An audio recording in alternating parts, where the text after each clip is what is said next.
Well, hello, everyone. Thank you for being here today. This is our second negotiating meeting. So we would like to start with giving the floor to the association. Billy, we understand that you have a wage proposal that you want to present to the city. So I'll turn it over to you. Thank you very much, and I'm going to let our chief counsel do the proposal this morning. Hi, Rick Polson for the union. Good afternoon, everyone. It's nice to see you again. Thank you for being flexible with respect to timing today. It's greatly appreciated. And so it is good to be moving forward in negotiations. I think every time we resume, I want to reiterate Local 624's desire to get to a negotiated contract. We believe this is an historic opportunity in the city, the relationship between these two parties, and we're committed to getting to the right place. What is up on the screen is a set of slides summarizing a revised economic proposal of the union. You will recall when we were together last week, we walked through a modest set of proposals by Local 624. And what we did while we identified in our first two proposals, which addressed base salaries, we identified our main concerns, right? We were looking for annual raises, percentage raises to the salary scale. But more so, we were interested in adjusting the salary schedule to make up for losses that the union has experienced over the last decade. And in between sessions, we have filled in some of the blanks on exactly what we think those adjustments should be, and that's what's contained in this set of slides. So let me go forward. We will see how it goes with the clicker, which doesn't click. It makes me nervous, but that's okay. And so the first slide does flesh these out a little bit. So the first proposal that we have is for base salary increases, and that is to amend Article 13, Section 1 to provide 4% percentage raises each October that will properly compensate the bargaining unit for the danger, skill, and risks associated with their employment. So what do we see here? We see a specific wage proposal. If it looks familiar to my colleagues on the city side, it's because it matches what the city has proposed. You proposed 4s over 5 years. We're responding with 4s over 3 years, as we indicated last week. Given our experiences over the last 5 years with inflation, we're a little concerned about long-term contracts and the impact that may have. And the mic's cutting in and out, but if you all can't hear me, you let me know. Okay. Yeah, good.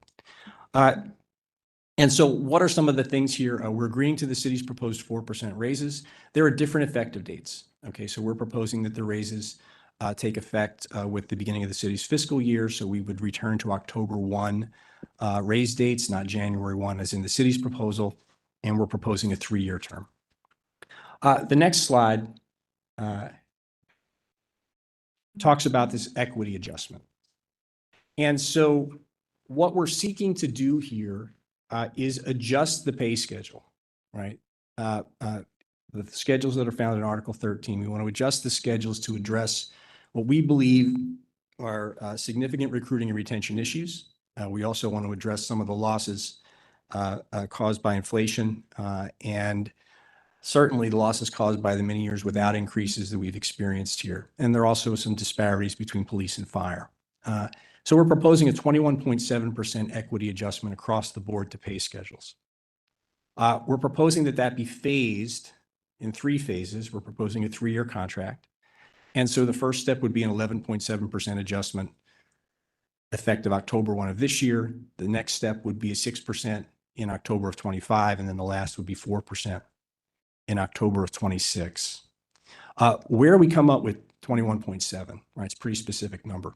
We'll walk you through how we did that. So the first thing that we want to say, and we said this last week, and we're going to keep on saying it, is that we want to look forward, right? We don't want to look backward, right?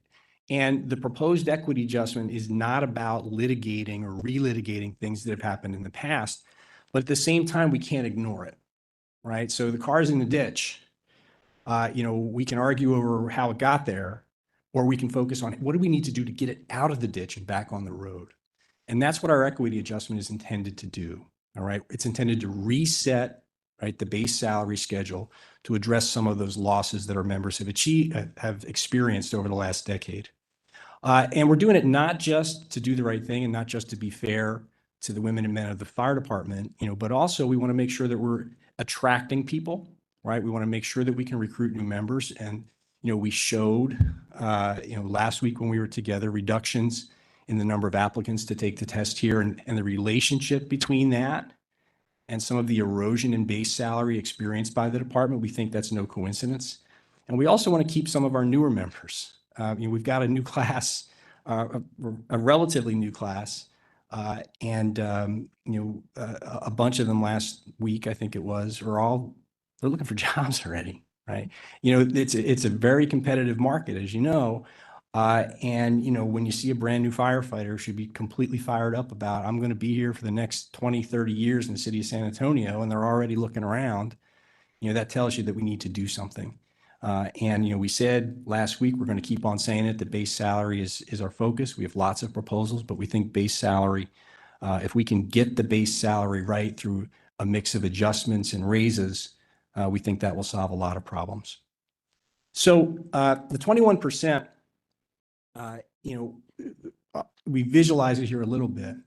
And so I want to explain some of the numbers that we have on the slide. And what we're looking at here is starting firefighter salary. Okay. And we're going to talk a little bit about starting pay and how other departments reference starting pay and how we stack up compared to those other departments. But we go back to October of 2013, which was the beginning, right, of our long period of freezes before the modest raises over the last 5 years. And the actual salary, right, starting salary for a San Antonio firefighter sat at $52,164, right?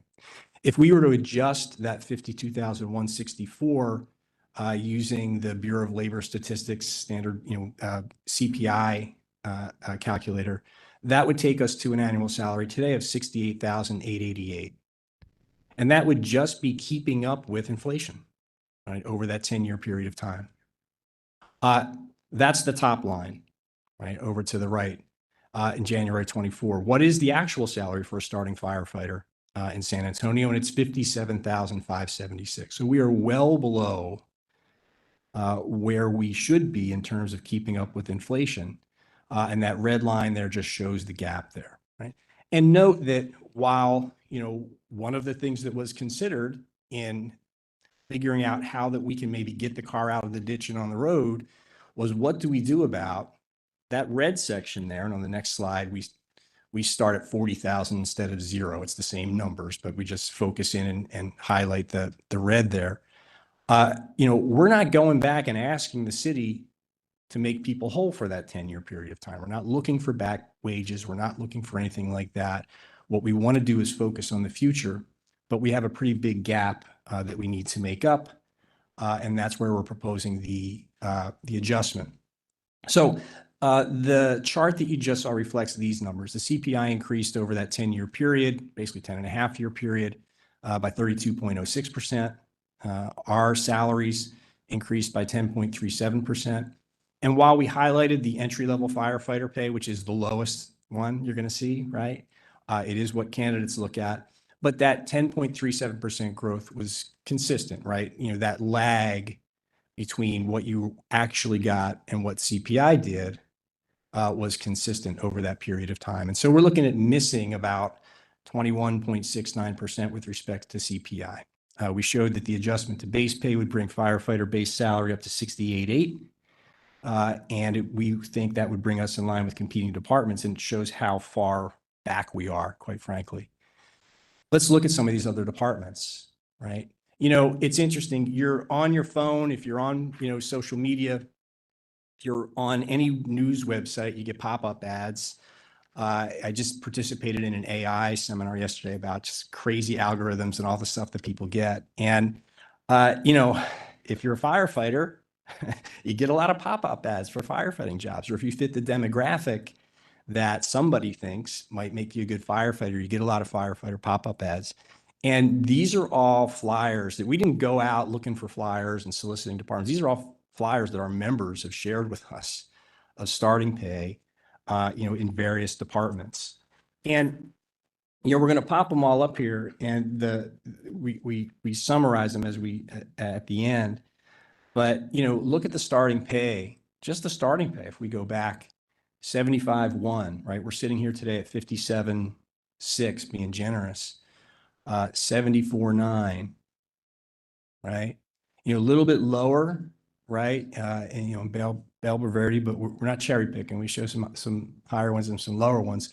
Unfortunately, most of them are higher, right? Dallas 70 up to 97 starting. Some of that's for laterals, right? Denton starting at 80 after 7 years, you're at 101, right?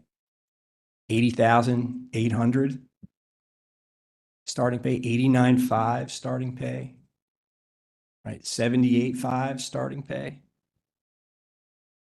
These are all Texas departments, not too terribly far, with pay that's significantly higher, right? South Lakes start at 78.5. This is and there's lots of things included on these flyers. Wiley, it's interesting. They don't have a ton of things on there. Where they start with the money, right? That's what that young person that's looking to become a firefighter or looking to leave a department is going to look at. And Wiley's highlighting 66, which is one of the lower numbers, but it's a lot more than we make here, right? Waxahachie, 77 grand after 2 years, 83 grand. Plano, right? 80, 90, 100, right? So you're starting at 80,000. It's just a lot higher.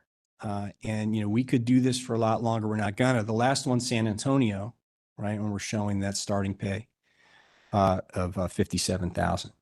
And so, that's why we see this as a reset. We see this as something that's not just intended to provide additional compensation for the women and men doing this job, although that's completely and entirely appropriate to do, right? These are highly trained, highly skilled professionals that perform extraordinary work at great risk to themselves in situations where, folks like me are at home. Right. These folks are out there risking their lives, and we know they did that during the life of this last contract, not only through COVID, right, but through ice storms. And so this next slide shows just in another way, some of the salary numbers. There's a few extra departments in there as well, some higher, some lower, but San Antonio is sitting there at 57,000 right in the middle. We take those numbers and we look not just at the flyer places, but at some of the larger metro fire departments. And, we know, we've looked at different departments over the years, but, we're sitting there lower at 57,000. If we're up at 68, right, that's going to put us up, toward the top, which quite frankly is where San Antonio should be, right? I don't think, no offense to people in Houston, we're not Houston, right? And we don't want to be like Houston. And have not just the car in a ditch, but have the whole road blown up, right? Where they have to pay, what is it, $1.2 billion just to fix things, with their fire department in the pay situation. San Antonio can do better, and San Antonio, I think, will do better by trying to get to this problem now in these negotiations. It's not just the big departments either. If you look at the departments on 35, they're making more as well, right? And a lot of the smaller departments that we showed that are making more, they're not nearly as busy. For some people, they might want to work in a busier place, but in other people, no, quality, there's a different concern about quality of life. And if you can make a lot more by working not nearly as hard, or you're not nearly as busy, most people, right, are going to choose to do that. I should also remind you, and this on the city side, but if you need a reminder, the workload in this department over that 10-year period of time has increased by 40, 50%. Staffing hasn't. Staffing's gone up, and it should have. But the work is harder and there's more of it, and the pay package is eroding, right? Which is why we're making, a significant proposal for a significant adjustment. We're recognizing that from the jump, right? We recognized last week that the city made a significant initial proposal of 4%. And we think that indicated to us the city's desire to invest in the people that do the work in this department, because it's the right thing to do for the city, not just for the people who are working. And we appreciate that. And, when we come back with a proposal that is significantly more, we want to make clear, to our partners on the other side of the table that what that reflects is our sense of the need. The need is great. And the longer we wait, the more difficult it's going to be. And so I just want to make clear that we appreciate the city's proposal. We really do. We believe that this type of adjustment, though, is necessary, and it'll put us on track to focus on the future and get the department to the right place. And with that, we'll end the summary. And if you want to ask any questions about the proposal now, that's fine. Or if you want to ask later, that's also fine. Well, thank you, and thank you for the association for the presentation. We thank you also that you got us the proposal yesterday, like you had committed to us last week, gave us an opportunity to review what you just presented today and to lay it out here this afternoon, and also give us the opportunity to review all the proposals that you provided to us last week. So we prepare a set of slides as well. So Billy, I'm going to ask if you can pass me we call it the clicker, I guess. Clicker. The big clicker. There we go. So, one of the things that we did is we reviewed the PowerPoint you provided. We listened carefully to what you presented last week. And based on what we understand, your proposals to be in combination what you presented to us last week, as well as what you just presented right now, we develop a cost of the proposal compared to the proposal that we put on the table last week. So here, this particular slide, and I apologize, I have copies of the presentation, so let me pass those to you.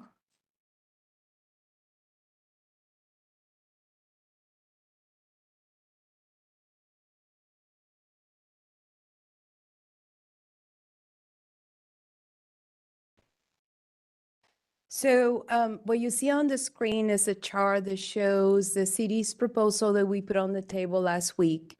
So we had mentioned is a 20% across the board over the 5-year window, close to $133 million. We also value the cost of the proposals that you presented last week as well as today over the 3-year window that you are proposing as a term. So as you can see, was we highlighting the 3 years for both proposals, the difference is roughly $178 million.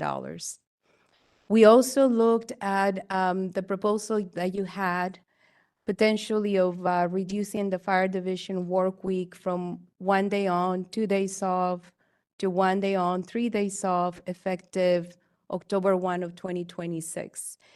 And what we did here is just to illustrate the total annual cost if we were to do that change based on our calculations.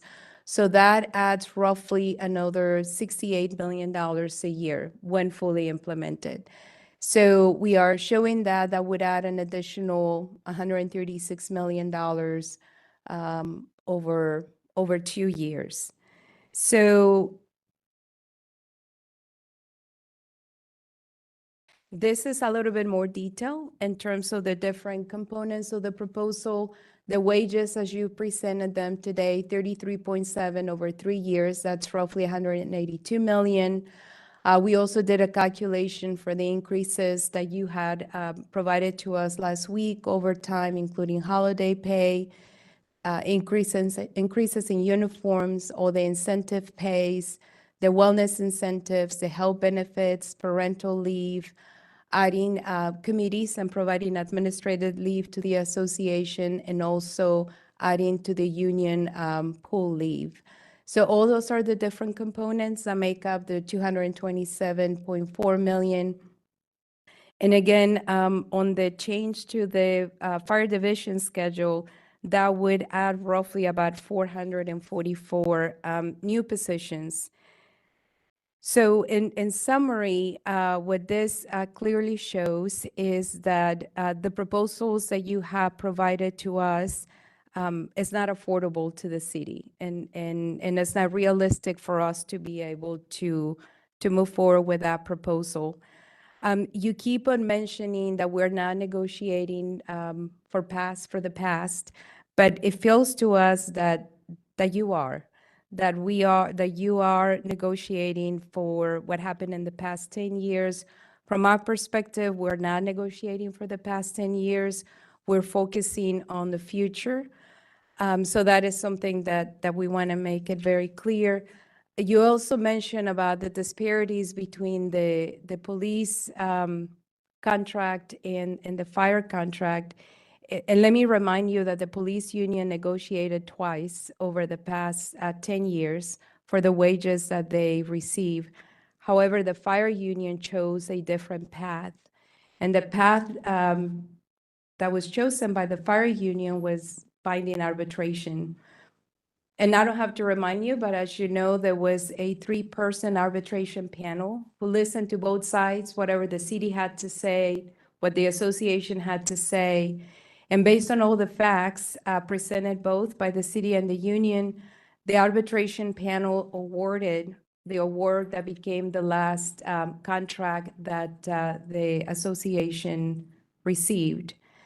So this award by the arbitrators was what they thought it was fair based on the facts that we both presented.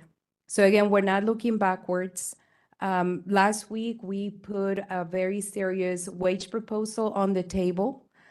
We value the work of our firefighters, and that's one of the reasons the city manager and I had a lot of conversations before we put that proposal on the table. We have never put such a proposal on the table like that before. To our recollection, we hadn't settled on a contract that is 20%, like we are proposing to the fire union. And that is to recognize the work of the firefighters, as well as the fact that we also believe that we need to get this contract done as quickly as we can. So that's why we started, again, with a very serious proposal that is also affordable to the city.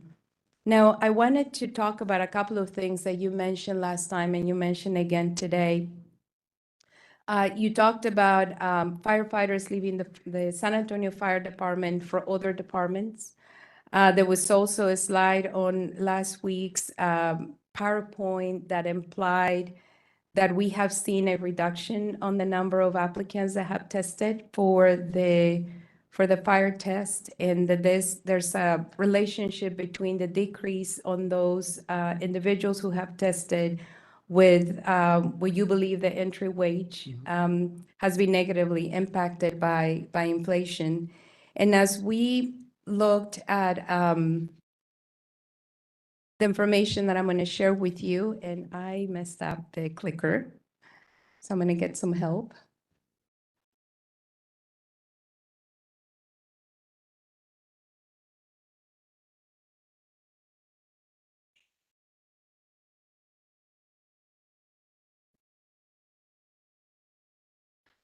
So let's start with fire retention. I put together this slide to illustrate what we have seen since 2018. Let me just kind of orient you to what this is representing.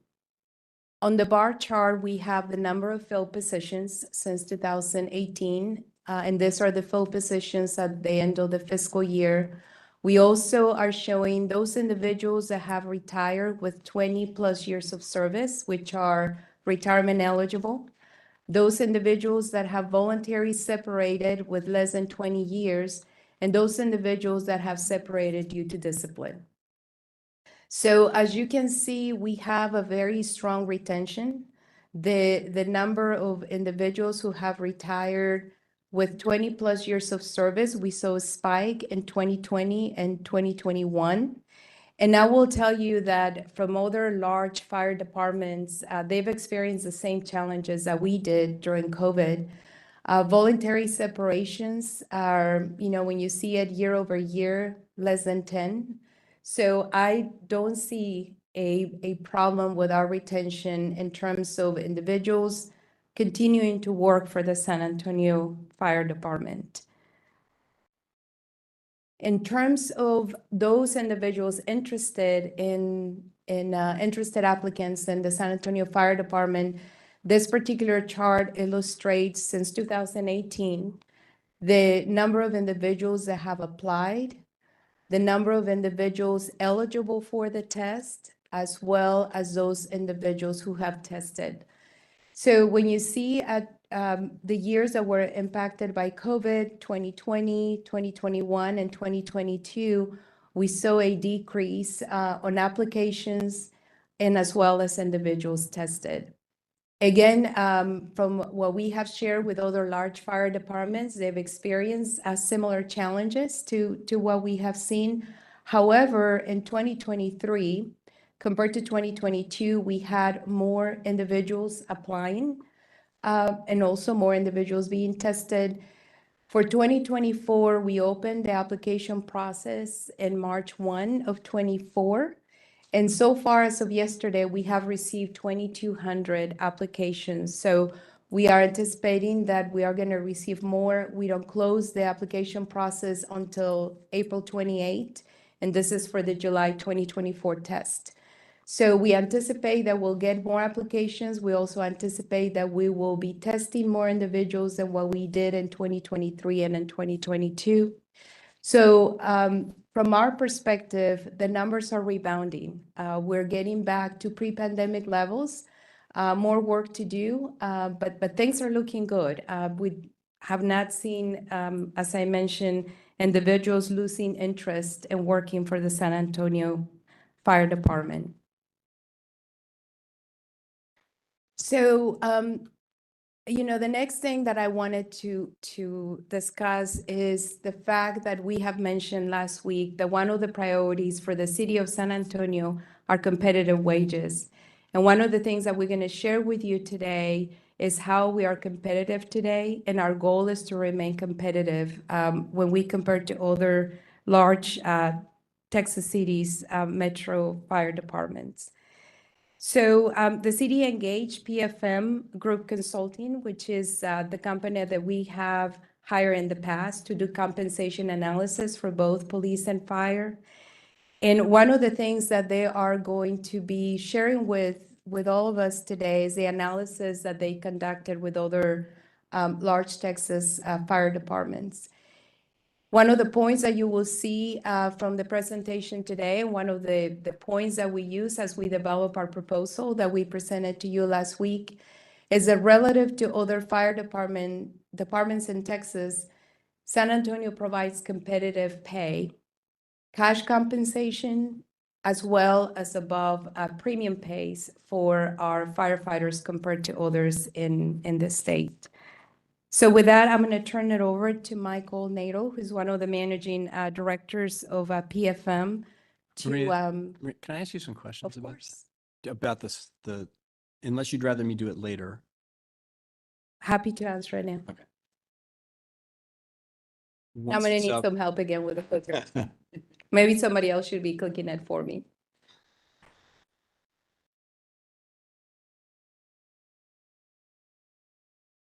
So can we go to the first substantive slide, the next slide? I just want to I'm trying to get an Sure. understanding of the Sure. data. Just give me a sec Sure. until. Oh, great. Okay.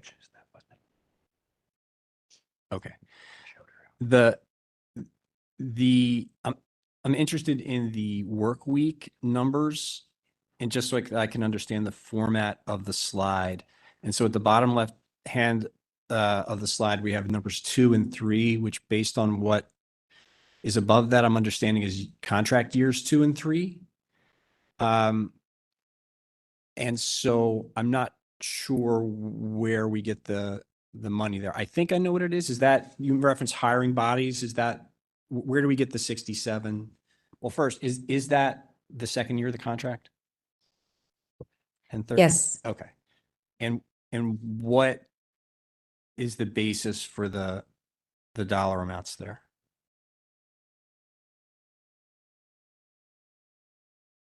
So if you see at the bottom of this slide, there's 404 new positions that we anticipate we would be having to hire So that to it's accommodate the bodies. schedule. Got it. Yes. Thank you.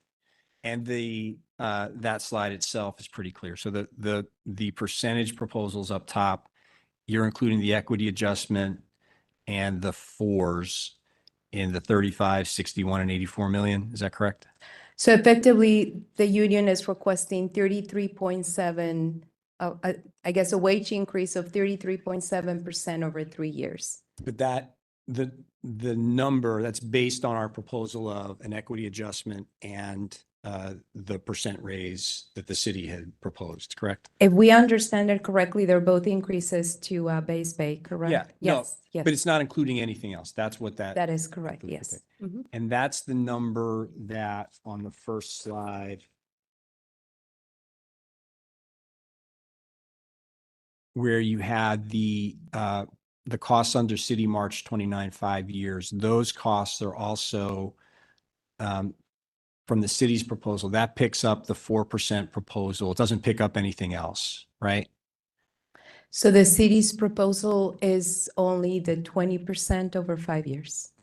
And that's starting at the 6.8 and rolling up to the 132, 133, like you said last week. Okay. Right, so and I don't know, this is your question, but these are cumulative costs? Yeah. Okay, Yeah, it rolls up. That's why we want. sure, sure. Okay.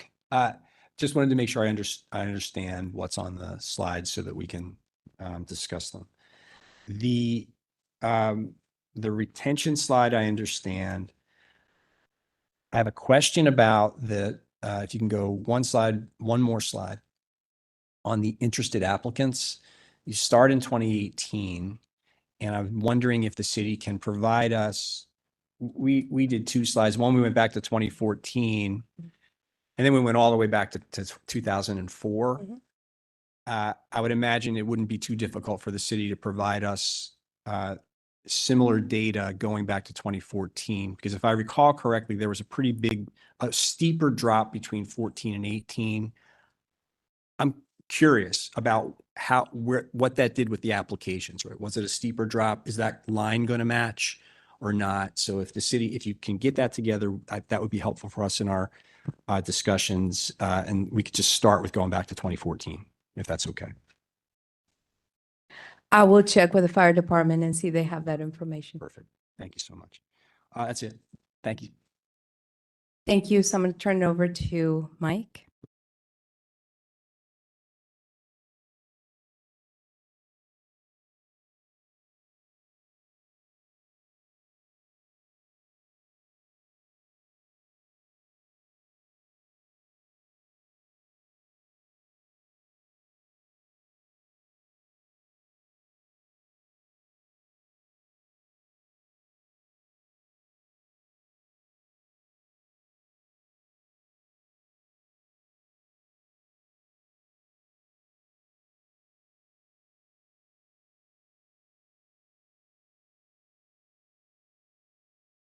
Good afternoon, and thank you for the opportunity to meet with you all. Again, I'm Mike Nadal. I'm a managing director with the PFM Group Consulting, and we work with cities, counties, state governments around the country on a range of management and budget issues, but very often looking at public employee compensation differences, benchmarking, pay and benefits for some of the largest public employers in Texas and across the country. And in terms of what I'll be covering today, just as a general overview, the focus of what I'll be sharing are the results of benchmarking analysis we did for firefighter compensation across the largest departments in the state of Texas. This for the cities of Austin, Corpus Christi, Dallas, El Paso, Fort Worth, and Houston relative to San Antonio. And what I'll share is our findings that with above average premium pays, which I'll walk through in greater detail, and strong contributions towards employee benefits like healthcare and retiree healthcare and pension, the city of San Antonio overall pays above the median among the large Texas cities for its firefighter compensation. At entry, we find the total to roll up to be the highest in the state and to remain in the top three at multiple benchmarks of years of service, as well as for higher ranks and over the sort of average of a career in total. So let me dig into that in a little greater detail and share with you again more specific findings around different elements of firefighter compensation. As already noted, our focus was on the big cities around the state.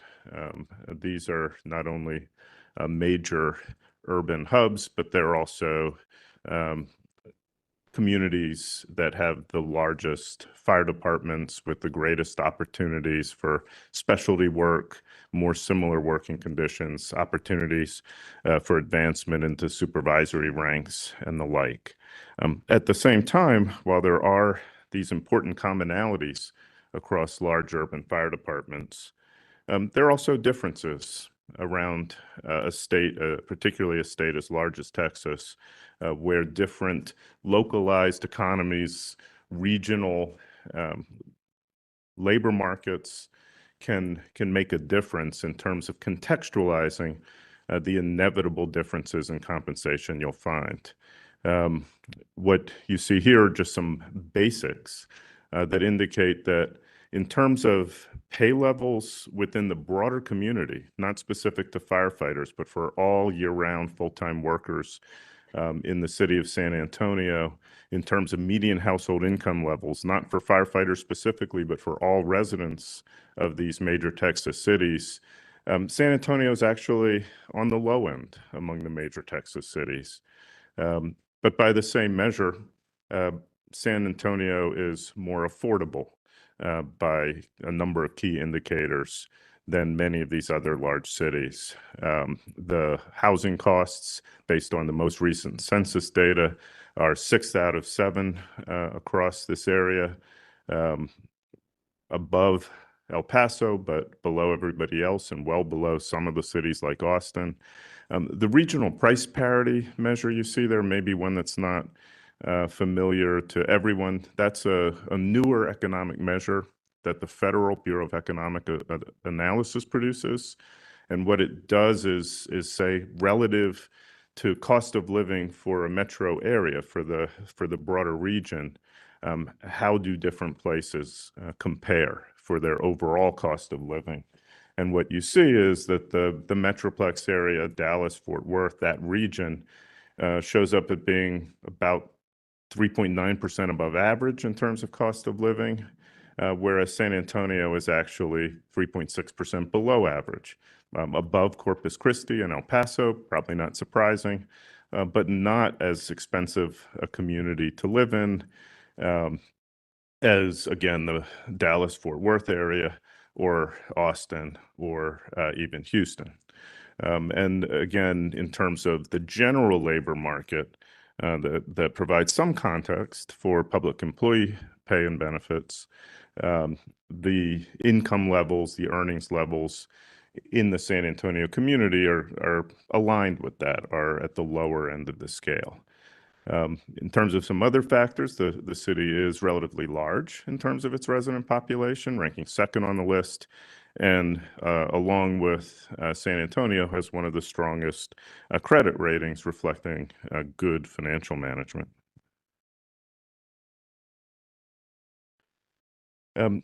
Again, some of these economic conditions, some of these contextual factors when you start to evaluate pay around the state or from one community to another for public servants, are also associated with differences in the labor market. And just to walk you through what we're seeing on this slide, this is a depiction of how the federal government evaluates pay for federal workers in different parts of the state, the different pay gap that they see as a measure of kind of relative labor market position.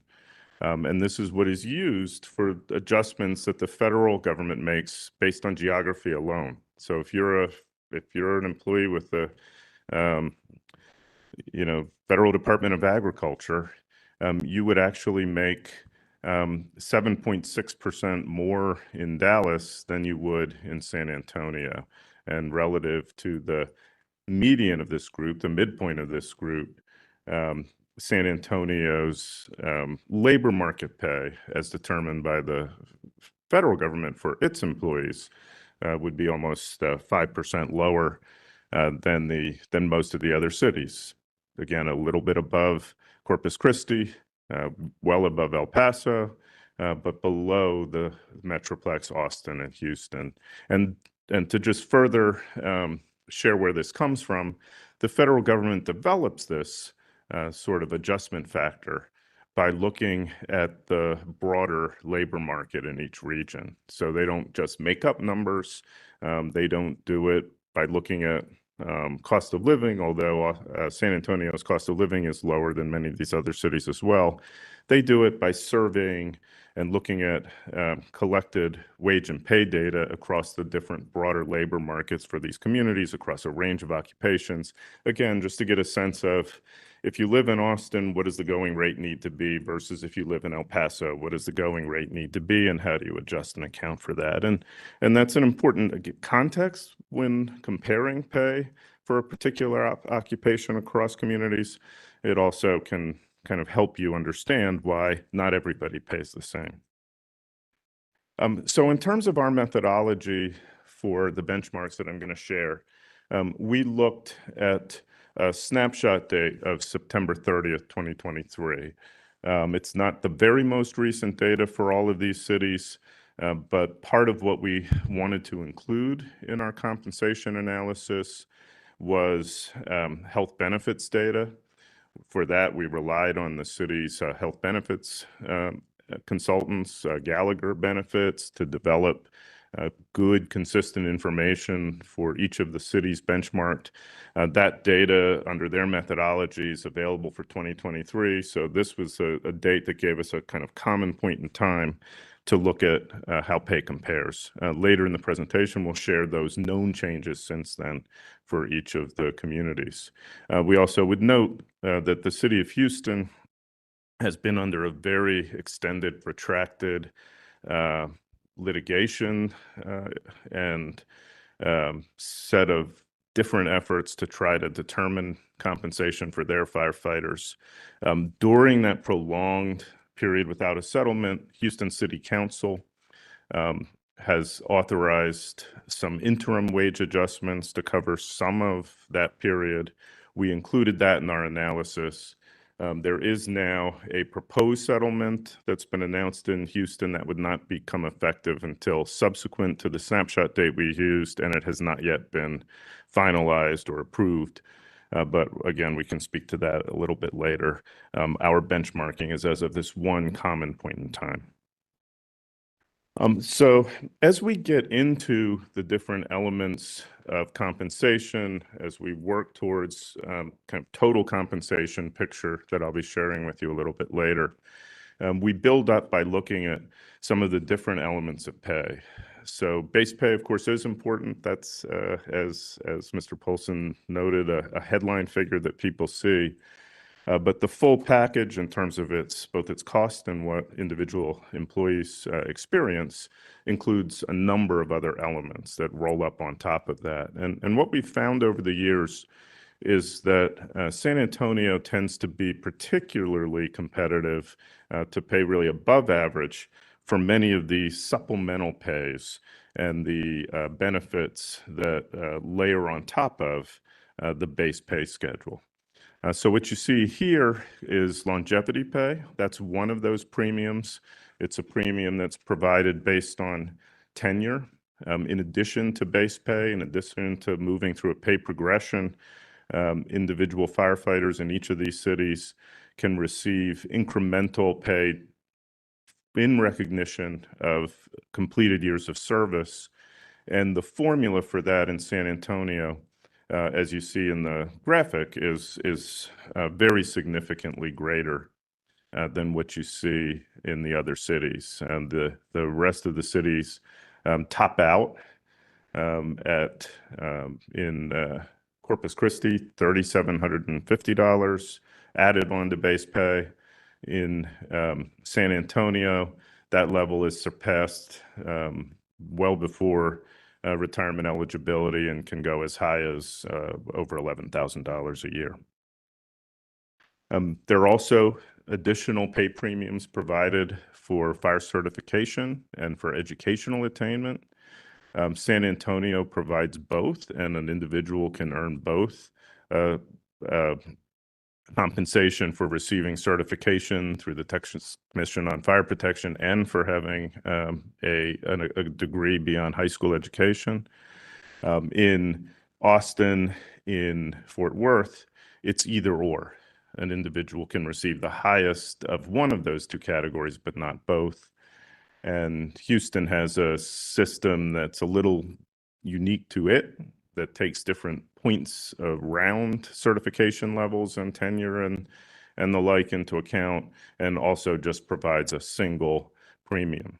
But what you see here is, again, San Antonio is generous in each of these two categories, with the certification pay, including compensation at the basic level post-academy and providing higher rates of certification pay than most all of the other cities at most all of the additional levels that can be earned. And for those firefighters who have achieved higher education, and a majority of the San Antonio Fire Department personnel do have at least an associate's degree, there are additional premiums that start at over $2,200 a year and go up. And again, relative to the other cities, these are competitive, and particularly competitive if combined with the certification pay. There's also certification pay for having EMT certification. And that is a requirement of the firefighter position, so everybody would be getting it. It is also somewhat scaled based on years of service, but it begins at $900 a year and increases based on years in the department up to $2,100 after 8 years. Not every department provides that kind of a premium. So again, there's this additional pay for a standard job requirement that is a part of the total package received in San Antonio. There also are further premiums for those who serve as paramedics or who work directly in an EMS function, but this is kind of a standard level comparison. Firefighters in San Antonio also are one of 3 of the cities where a clothing allowance, a cash allowance, is provided to uniformed fire personnel, and is the second highest paying for that pay premium. And that's in addition to a $500 annual credit that is provided to firefighters for use to obtain their clothing on more of a reimbursement mechanism. This $720 additional clothing allowance is a cash payment with that general category of use indicated. And then we turn to employer healthcare costs. Again, these are figures compiled by Gallagher Benefit Services. For 2023, they're developed as a per employee per year figure, looking at all the different types of coverage that might be available, the different plan designs, the different configurations of family members covered, and kind of looks at the average spend in each of these cities.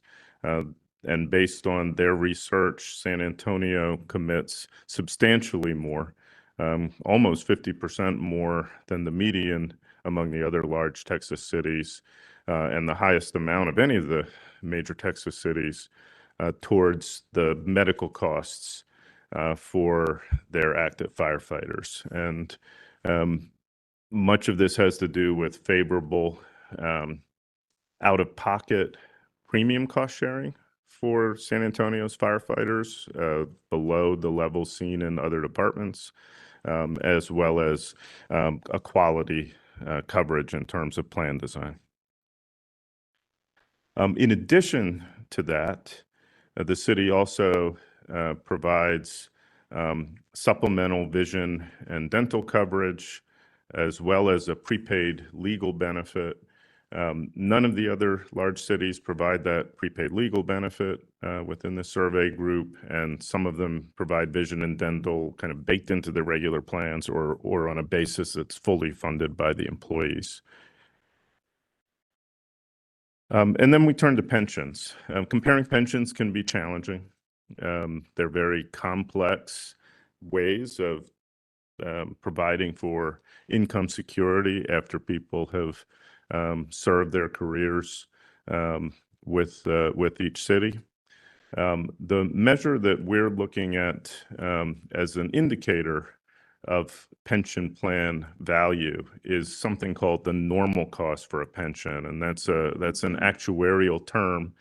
But what it really is intended to represent is what is the amount you should be setting aside today for the future benefits that will be received when somebody retires and receives that income for the rest of their life, potentially for their survivors as well.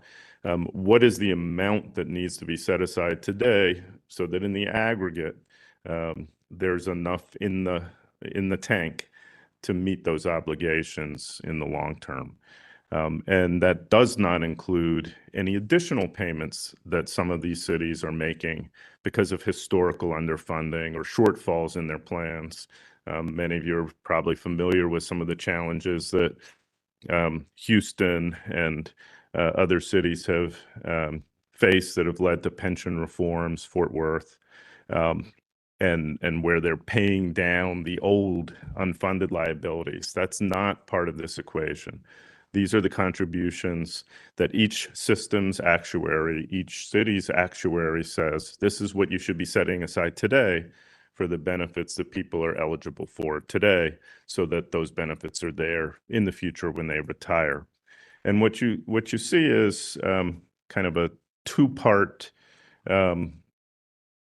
piece of that analysis. There's the total normal cost, the total amount that should be set aside, and then there's the amount of that net of what individual employees contribute themselves. So it's very common in almost every public sector pension plan that the cost of retirement coverage is shared, just like folks who may be in the private sector have Social Security and you pay payroll taxes and your employer pays payroll taxes.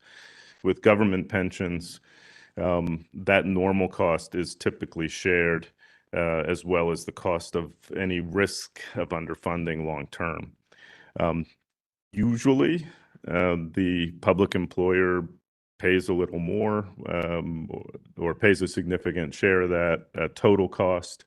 And what you see here is kind of how it nets out. What is, after you look at the total amount that should be set aside and the amount that each employee is contributing pursuant to their program design, what's left. And in this equation, San Antonio's employer funding for that lifetime benefit is 11.4% of pay. That's the third highest of the 7 cities, and again, above the median. Here you can see some of the underlying characteristics of those pension plans, and why is it that that San Antonio pays more than the average. And, again, there are a lot of different moving parts, a lot of different pieces to the puzzle, but San Antonio firefighters are able to retire somewhat younger than many of the other cities allow. If they do choose to stay beyond a 20-year career before starting to collect their pension, the value of the benefit increases pretty significantly. So there are enhanced payments for each year of additional service that go into a retiring firefighter's pension formula. There are regularly guaranteed cost of living adjustments. There's some positive features that are kind of underlying when everything is aggregated, some features better, some features worse, and result in the total value of San Antonio's plan being relatively high. We also looked at retiree healthcare. Again, a benefit you don't maybe see so much in the general labor market, but some public employers, including the city of San Antonio, provide retiree healthcare for some or all of their employees, or a subsidy for post-employment medical coverage. And we benchmarked the San Antonio plan that does that, again, relative to these other cities. And what you see here is even greater variability than with pensions. With pensions, as I noted, San Antonio firefighters can retire a little earlier. If they don't, their benefit ramps up in ways other cities don't.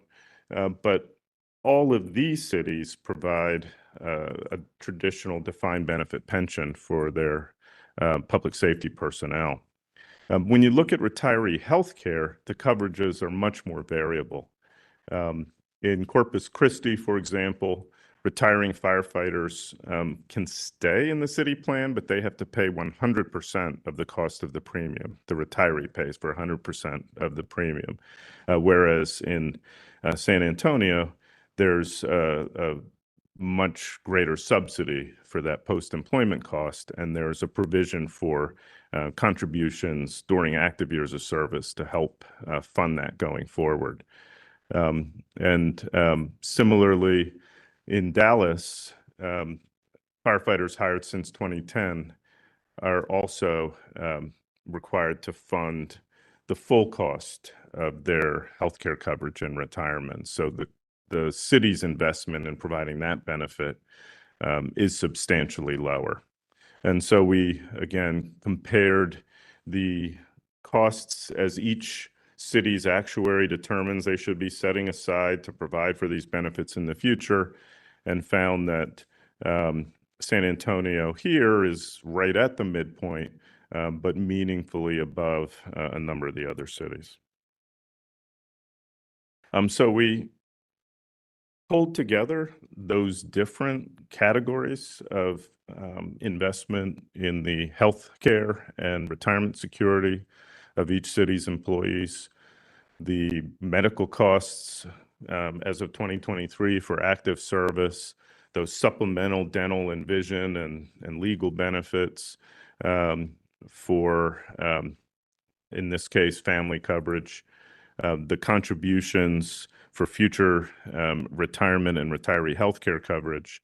And when you add all of that up, again, San Antonio's contributions towards that component of a total compensation package are over 50% above the midpoint for the group and above the median at third out of 7. So those are some of the major elements of compensation that we benchmarked.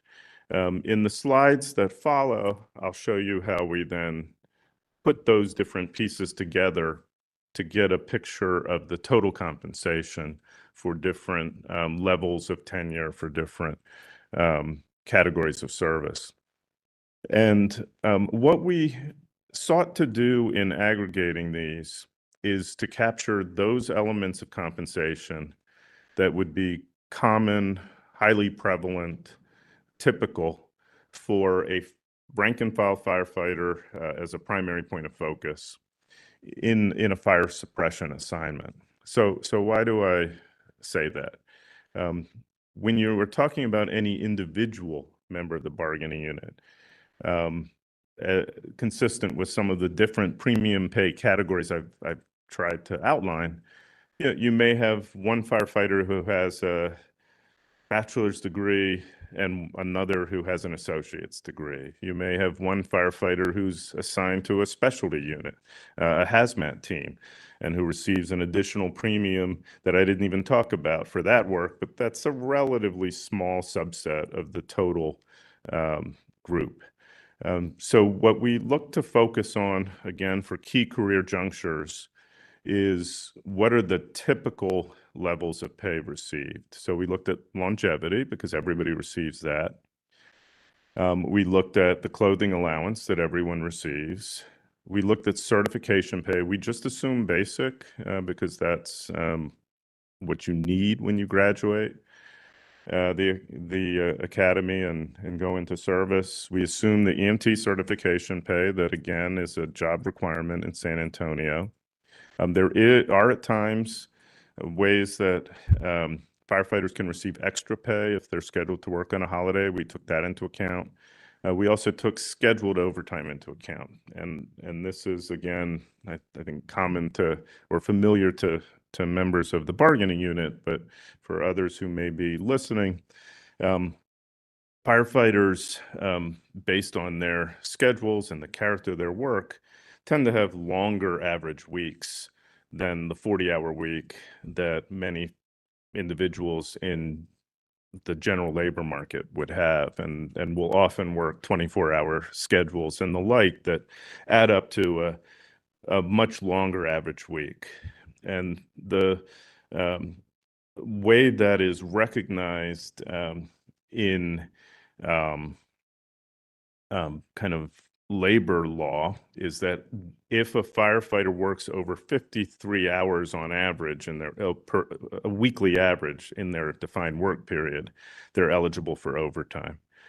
Based on the schedule designs that many fire departments have, some schedule in a way that works out to 56 hours on average. And there are 3 hours that are part of your regular work schedule that are paid at a premium rate.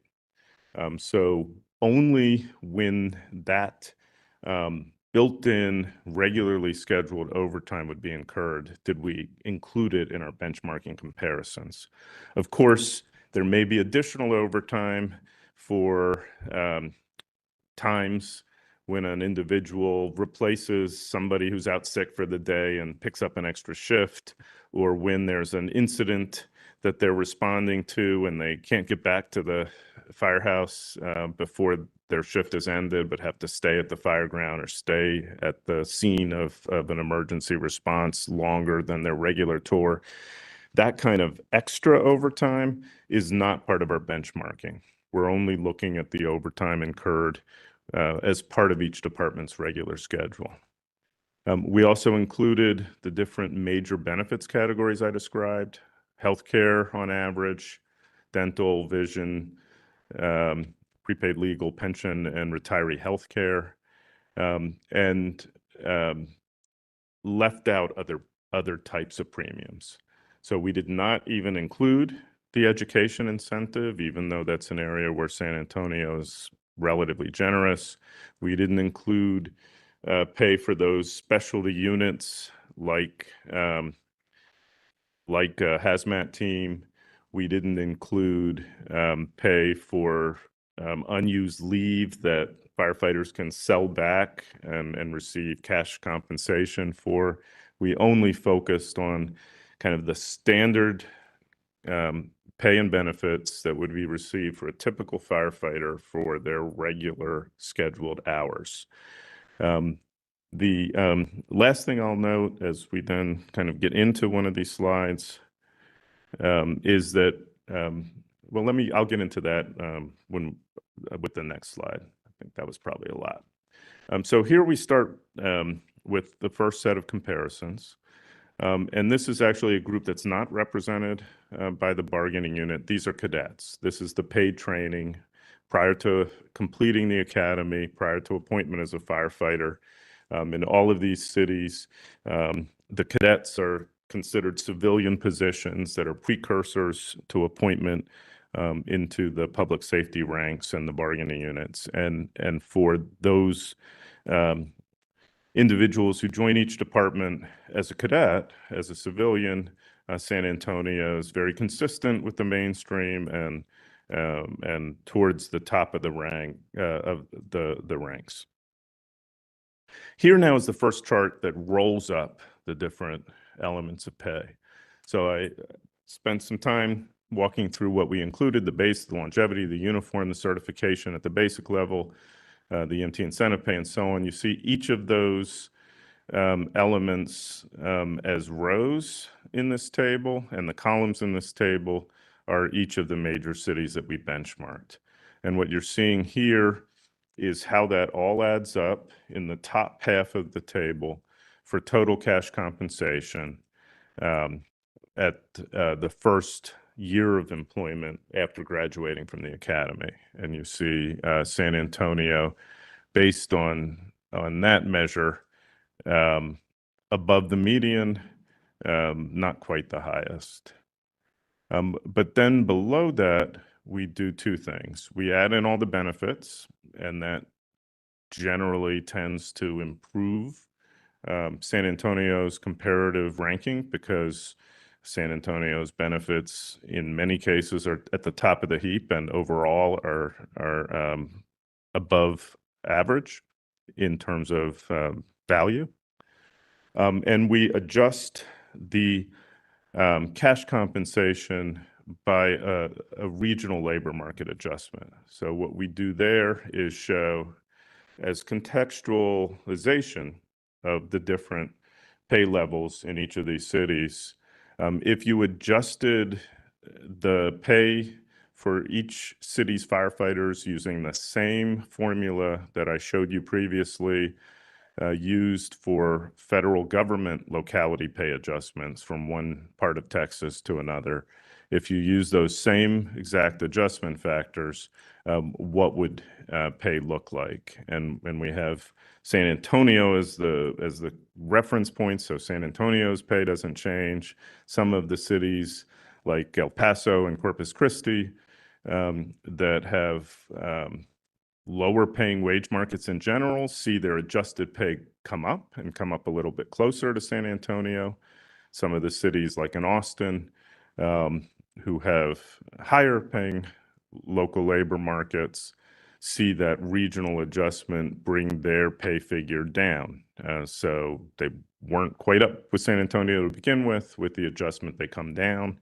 That regionally adjusted pay level is added to the general benefits costs. And when you roll all of that up, you see San Antonio is investing kind of pound for pound at a higher rate for first-year firefighters than any of the other cities. And that's that final row in ranking towards the bottom of the table. Here you see the same data presented graphically with the tan or brownish bars representing just the base wages. The blue bars start to layer in some of the premium pays, and the yellow bars include the benefits, and you see how that takes the city of San Antonio to its top position. The next table is the exact same format, so I won't walk through it in as much detail, but this is the next in a series of tables we've done looking at 5 years of service and 10 years of service and so on. So you can see kind of the trajectory of compensation as these different premiums and longevity pays and the like layer on differently across the different departments. And here, for a 5-year firefighter, San Antonio continues to rank above the median, here 3rd out of 7 when you add up the cash compensation and the benefits values. At 10 years of service, the relative position shifts slightly, but San Antonio again remains in that top tier above the median, here 2nd overall for this career juncture. San Antonio remains at the number 2 rank for 15 years of service. And again, at 20 years of service, remains ranked second overall in terms of all the cash premiums, accounting for differences in regional labor markets, and layering in the city's above average benefits. This is just a graphic representation of the preceding table, where you see how, again, the benefits costs plus the premium pays kind of create an overall stronger picture.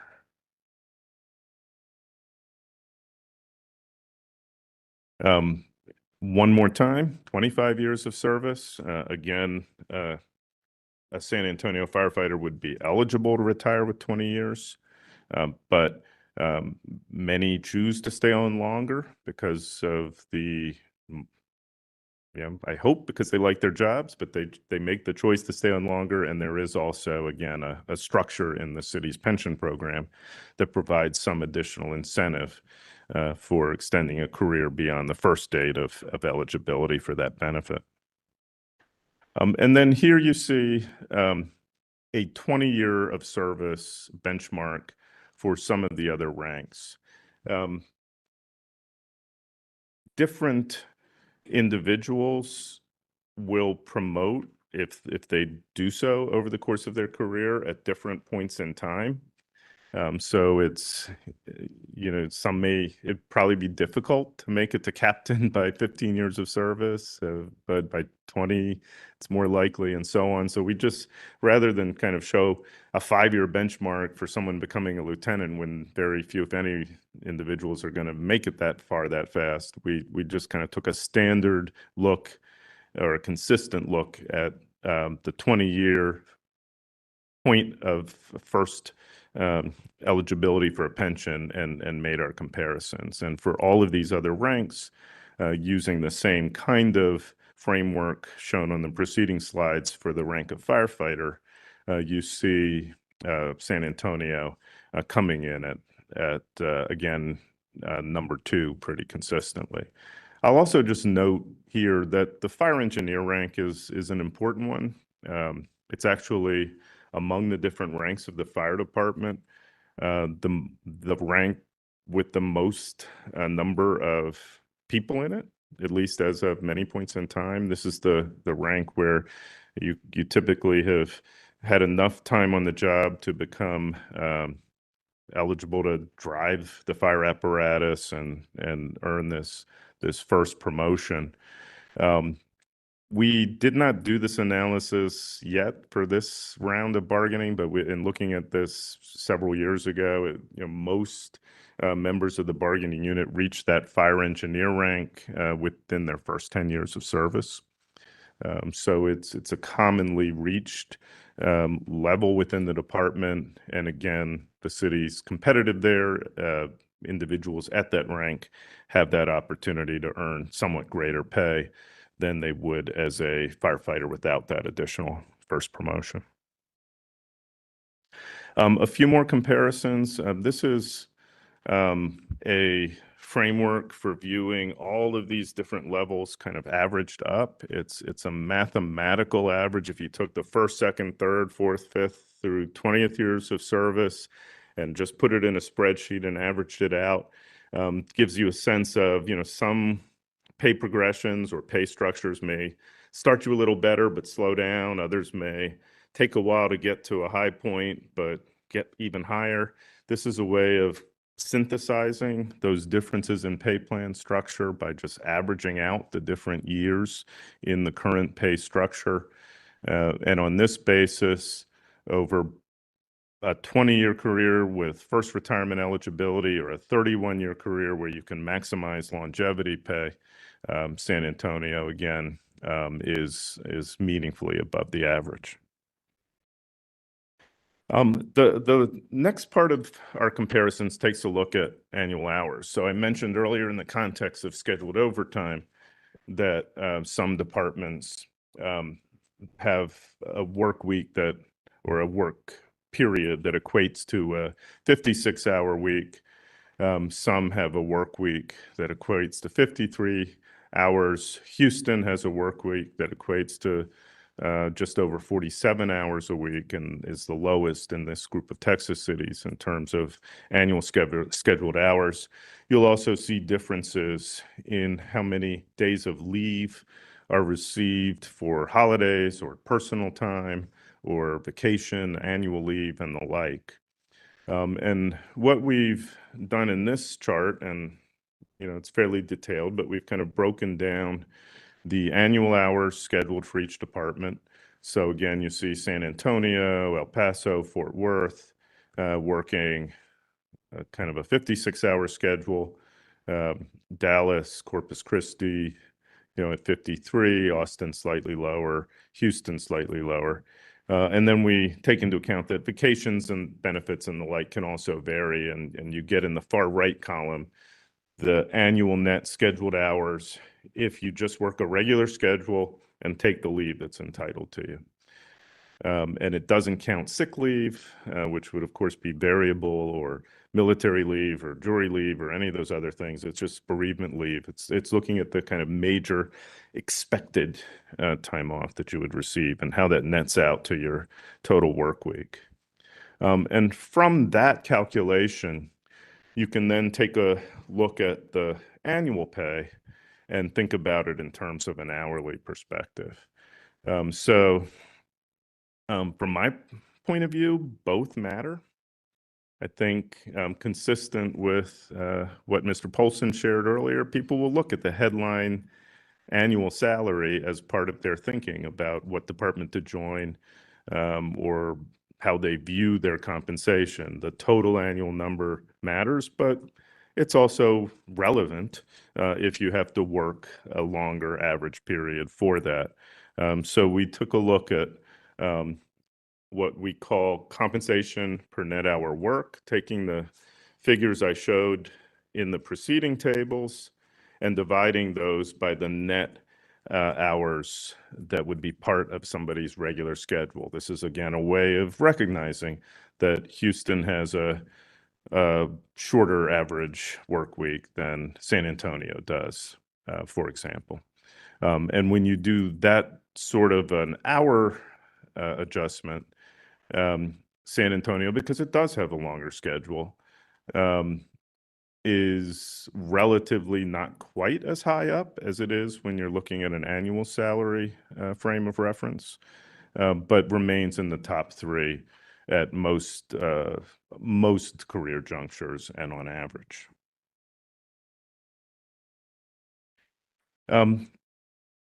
Before kind of coming close to wrapping this up, I do want to note again that this framework for benchmarking is an attempt to look at a comprehensive picture of firefighter compensation, recognizing that these premium pays matter. They really add up as part of total cash earnings, recognizing that benefits really matter and are important to people's care and family and security, and have a cost. But again, we didn't include everything. We didn't include some of the more variable elements of compensation. So here you see kind of an extract from one of the earlier slides that re-shows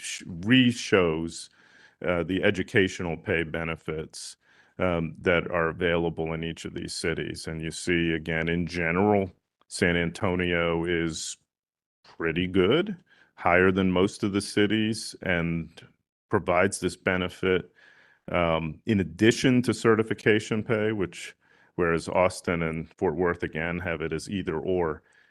I wanted to note that to the extent some individuals within the San Antonio Fire Department may receive a comparative advantage from this education pay, it wasn't in my prior numbers. Education pay, as of our snapshot date of September 2023, was actually received by about half the department, over 56% of all ranks, just under 50% of firefighters. But because it wasn't as typical or prevalent, at least for the perspective we provided in those earlier slides. We didn't include it. If we did, for many, it would only enhance the relative package for San Antonio. And then here's just a summary of what we found. The sort of top half, again, is an indicator of those contextual factors, kind of showing that San Antonio is a little bit of a lower wage labor market than some of the other bigger Texas cities, but is also a more affordable community, and there's that kind of alignment there.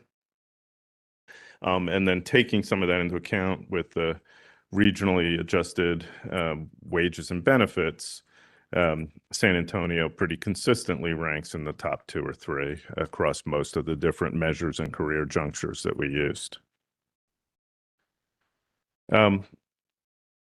Finally, want to share a look forward. So for the reasons I outlined previously, all of those comparisons were as of the end of September 2023. And there have been some adjustments and increases to compensation since then. And we are showing kind of in the table on this slide, kind of to the right 3 columns, prospective increases that were not included in our numbers, increases that are known or settled, but that happened after October of 2023. The Austin increases you see actually are built into our numbers because of the timing of them, but they bled into that city's fiscal 2024. But if you look at the prospective numbers, you see, kind of a range of general across the board increases from 2% in Corpus Christi to a somewhat varied set of increases for firefighters of just under to about 5% at the kind of high end of the grouping. El Paso at 3%, not only in 2024, but for the 2 years thereafter. Fort Worth, similarly, right around 3% for the next several years. Austin in 2025, providing 4%. Dallas has a somewhat distinctive formula-based approach. They survey a group of different cities specified in their police and fire contracts or police and fire meet and confer agreements and use that to make market adjustments each year. So it's a little bit, their pay scale adjustments are a little bit less uniform. And then there's the Houston settlement that I referenced earlier. And Houston is following a very extended, again, period of litigation. They've announced a proposed settlement that would be pretty substantial. It would make permanent the 3 increases, 6%, 6%, 6%, which were provided after no increases since 2017. So, under this current period, we included those council adopted pay adjustments. 6%, 6%, 6% are big numbers for individual years, but those were the only increases that bargaining unit received since 2017. They had multiple zeros while at impasse and in litigation preceding those. Going forward, the precise terms as we understand it and as reported in council hearings in Houston this week are just still not finalized. They do look to include some additional one-time catch-up adjustments that Houston sees as important to its view of its position, and some variable increases going forward that are contingent on revenues. But those terms are, again, not final, not adopted, and not approved. We're keeping an eye on them, but they're very much in flux, but pretty substantial. So those are our benchmarking findings to date. Again, just to sum up, we see the city's cash compensation, when you include those above average premium pays, as being competitive with the other large Texas City fire departments. We also see San Antonio providing better than average benefits and contributing at a higher rate in the aggregate for those than most of the other cities, which add up to a total compensation package that's above the median and sound. And as we look at what's known and settled, again, there are some cities that are still in flux. The prospective wage adjustments after the reference date we use for our benchmarking have been kind of between 2 and to just under 5% at top step, with the mid-range at around 3% per year. And that's it. Thank you, Michael. Rick and team, do you have any questions for Michael? Sure. Hi, Michael. How are you? Good, Rick. How are you? Good. It's negotiation, so it won't be the same as normal. But although I have to wonder, is that the voice of God there? Okay. Mike, if you can't hear me, let me know. Or if anyone can hear me, let me know. All right. So I'm confused. I'm frequently confused, as you know. I saw you last year around this time in the great city of Austin, Texas, right? You testified in an interest arbitration proceeding in Austin, right? Okay. And you've helped Austin, I think, in the past in prior rounds of negotiations in the same way that you're doing today. Yes, we work with cities around the country, Well, specifically, including Austin. Yes. including Austin, right? Yes. You performed a compensation analysis of the Austin firefighters as part of your work for the city of Austin in their last round of negotiations, correct? I did. Okay. And the reason I'm confused is in Austin, you presented a compensation analysis that looked a lot like this. I'm looking at it on my computer screen. And my takeaway there, when the focus was Austin, was that San Antonio's compensation was kind of middle of the pack compared to other Texas cities based on your analysis, which isn't the sense that I'm getting today. So I just want to explore that. And I want you to correct me if I'm wrong. And if you don't know the answers immediately, I don't expect you, right, to remember exactly what you did last year, but it's important. So we want to follow up. Okay. Thanks. So one thing that you looked at in Austin was, well, first you looked at other Texas cities, the other big Texas cities. And there was one city that you included when you looked at Austin, when you compared Austin to other Texas cities that you didn't include here. What city was that? If I recall correctly, we looked at Arlington as part of the Austin analysis. You excluded Arlington here. We did. In each, as you know, in different cities, there are different bargaining histories that exist between the parties, different reference points that have been used over the years. My recollection, and I haven't reviewed Austin notes or that report in preparation for today, but my recollection is that Arlington was a group that the firefighters union had a particular interest in and had used in negotiations with Austin. So we thought it was, we sort of accommodated that bargaining history and included them as part of what we evaluated to meet the needs of those folks at the table. For this, historically, we haven't included Arlington.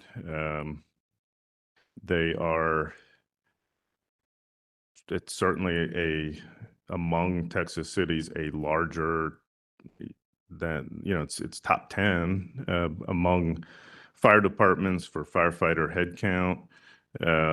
I think, we have the 7 largest. I think Arlington's below Irving and Lubbock and down around 10 in terms of firefighter headcount. So could you include other cities as reference points? Might you learn something? Of course, you could look at different places, but we focused here on a group that's consistent with San Antonio's bargaining history and a group that does include all of the very largest departments in the state. That's fair, Mike. I appreciate that. They also make more than San Antonio's firefighters, right? I Well, don't recall. You don't recall? Okay. Yeah.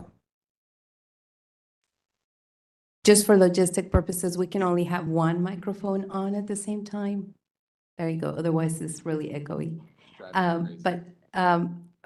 Rick, I was going to suggest, since Michael doesn't have the report you're talking about, can you email it to Liz, and that way we can share with him exactly what you're referencing as you're going through the report? Absolutely. When we're, actually, I can probably email it to you right now.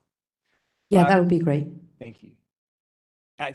It might be helpful to you because it shows, I mean, from my takeaway from Mike's participation in those negotiations and interest arbitration was that San Antonio was middle of the pack and even a little bit lower. And so, this isn't a hearing, right? This is negotiations, and we really want to work together and try to figure out what's going on. And we don't want to skew anything high, and we don't want you to skew anything low, because I don't think we want to do that here going forward. We have an opportunity to break that cycle, and I would like to help to do that. So I will email Liz the report now. And Mike, let me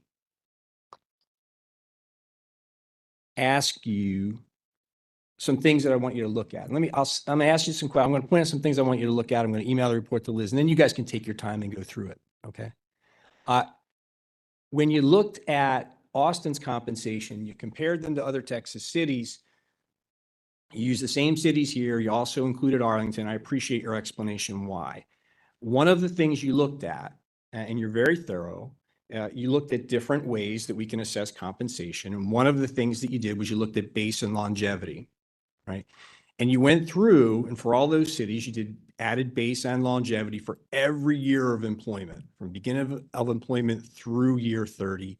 You're familiar with that process. That's a process that you use, right? And in comparing Austin to those other cities, you came up with 25-year averages of base and longevity and 30-year averages of base and longevity. And when you go back and look at it, I want you to correct me if I'm wrong, but what that data that you presented just last year showed that when we looked at a 25-year average of base and longevity for firefighters in Texas, San Antonio ranked 6th of 8. Only Houston and Corpus made less. And my guess with Houston, with their gazillion-dollar raises, they're probably higher now, so we might be 7. And the 30-year average, we were a little better. We were 5th of 8. We made literally, it was $10 more than Fort Worth.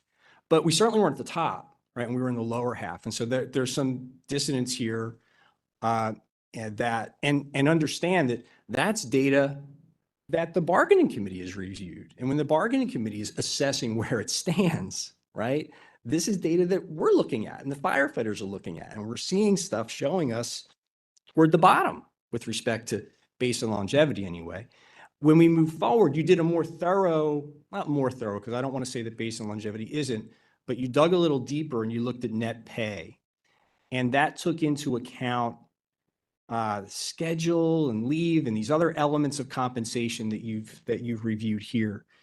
And when you look at that chart, when I send it to you, it was pretty much the same story. Compared to all those cities, the 25-year average, this really thorough analysis, not just of base and longevity, but of all these other things too, showed that San Antonio was 5th of the 8 departments at 25 years and at 30 years, right? And so that's where we're sitting here, confirming our belief that we've fallen behind. We used to be at the top, but we're not now. Now, to be fair to you, right, to be fair to the city, we understand that benefit costs are important, right? We understand that retirement costs. Those are all costs that the city bears. And your analysis of those costs in Austin was similar to that you provided here. So there were no surprises there. But, with our focus on compensation, we were very surprised to see some of the conclusions. I'm not questioning the conclusions. I'm just providing you with some context as to why the numbers are somewhat surprising to us.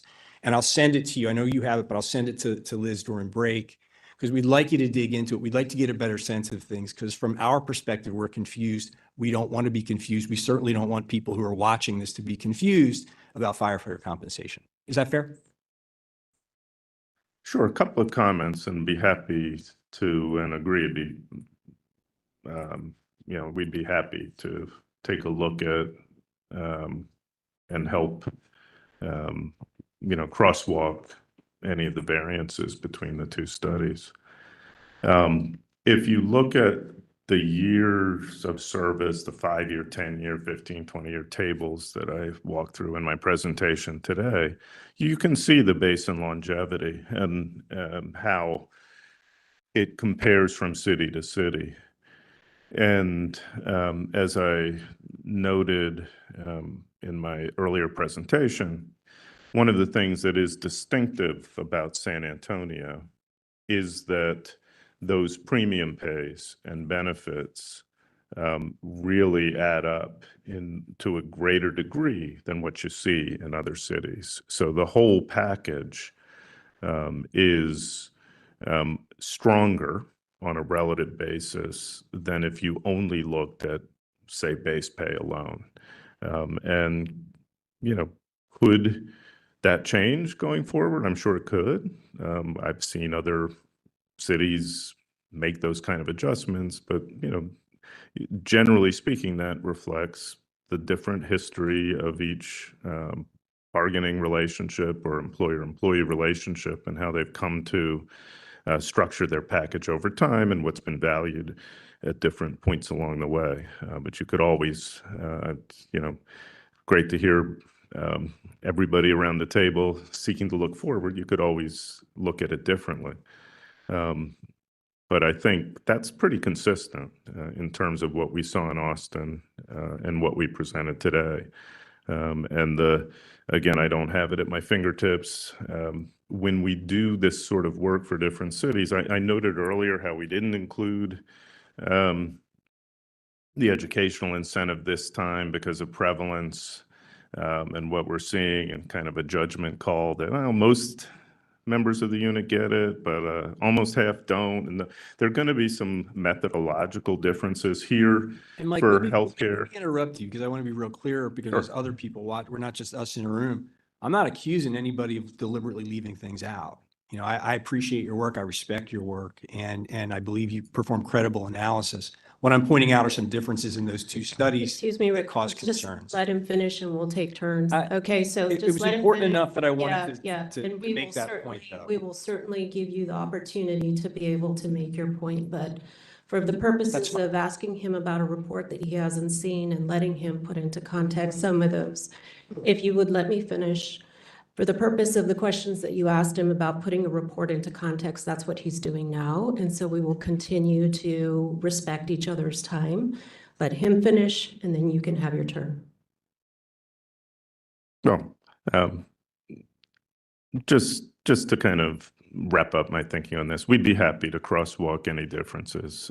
When you're looking at a comparison under the framework or through the lens of a particular city's bargaining history, a particular city's profile and structure of their bargaining unit, there may be some methodological differences, and that can marginally affect the outcomes, and be happy to help crosswalk those. I appreciate your comments. We hope that our work for this bargaining process can be helpful and informative. I'll just note like one other factor. San Antonio seeks to really dig in, and I'm sure you all know the folks on this management side of the table who I've tried to develop this work for are very detail oriented. One of the sort of examples of that is that they separately engage their benefits consultant to do this very detailed per employee per year cost analysis to try to get a different kind of handle on medical costs than some of the benchmarking that not as a benefit specialty consultancy that I would do. It's generally consistent. You know, in my work for other clients, I've looked at total premium costs for family coverage. I've looked at employee contribution levels. I've looked at elements of plan design. With the city engaged Gallagher to do here, which I don't always have the benefit of when working for other clients who don't necessarily take the same steps as part of their broader analysis. You know, when we were able to bring that into the mix here, that's just an example of kind of how, while we do work hard to be consistent and to cross-check our work for consistency and accuracy, there can just be some differences in approach that yield marginally different outcomes. Mike answered my questions. Thanks. No other questions for Michael? So, you know, as we continue the conversation, you know, looking at the proposal from the association and the desire to make some adjustments to certification pays, one of the things that we can continue the conversation is if I think there's an opportunity for us to consider moving some of those certifications pay to base pay.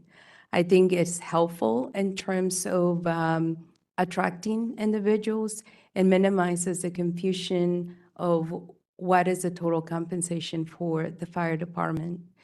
One of the benefits to the members is as that is part of base pay, whatever wage increases are approved to base pay, that is automatically included as well. And it helps with retention. We have to continue to educate the membership and those who are interested in working for the fire department. That is, the base pay is not all the money that they're going to get, that there are other components included like longevity, the many certifications, education, clothing allowance, and everything that makes San Antonio much more competitive than other Texas cities, as you saw from the presentation today.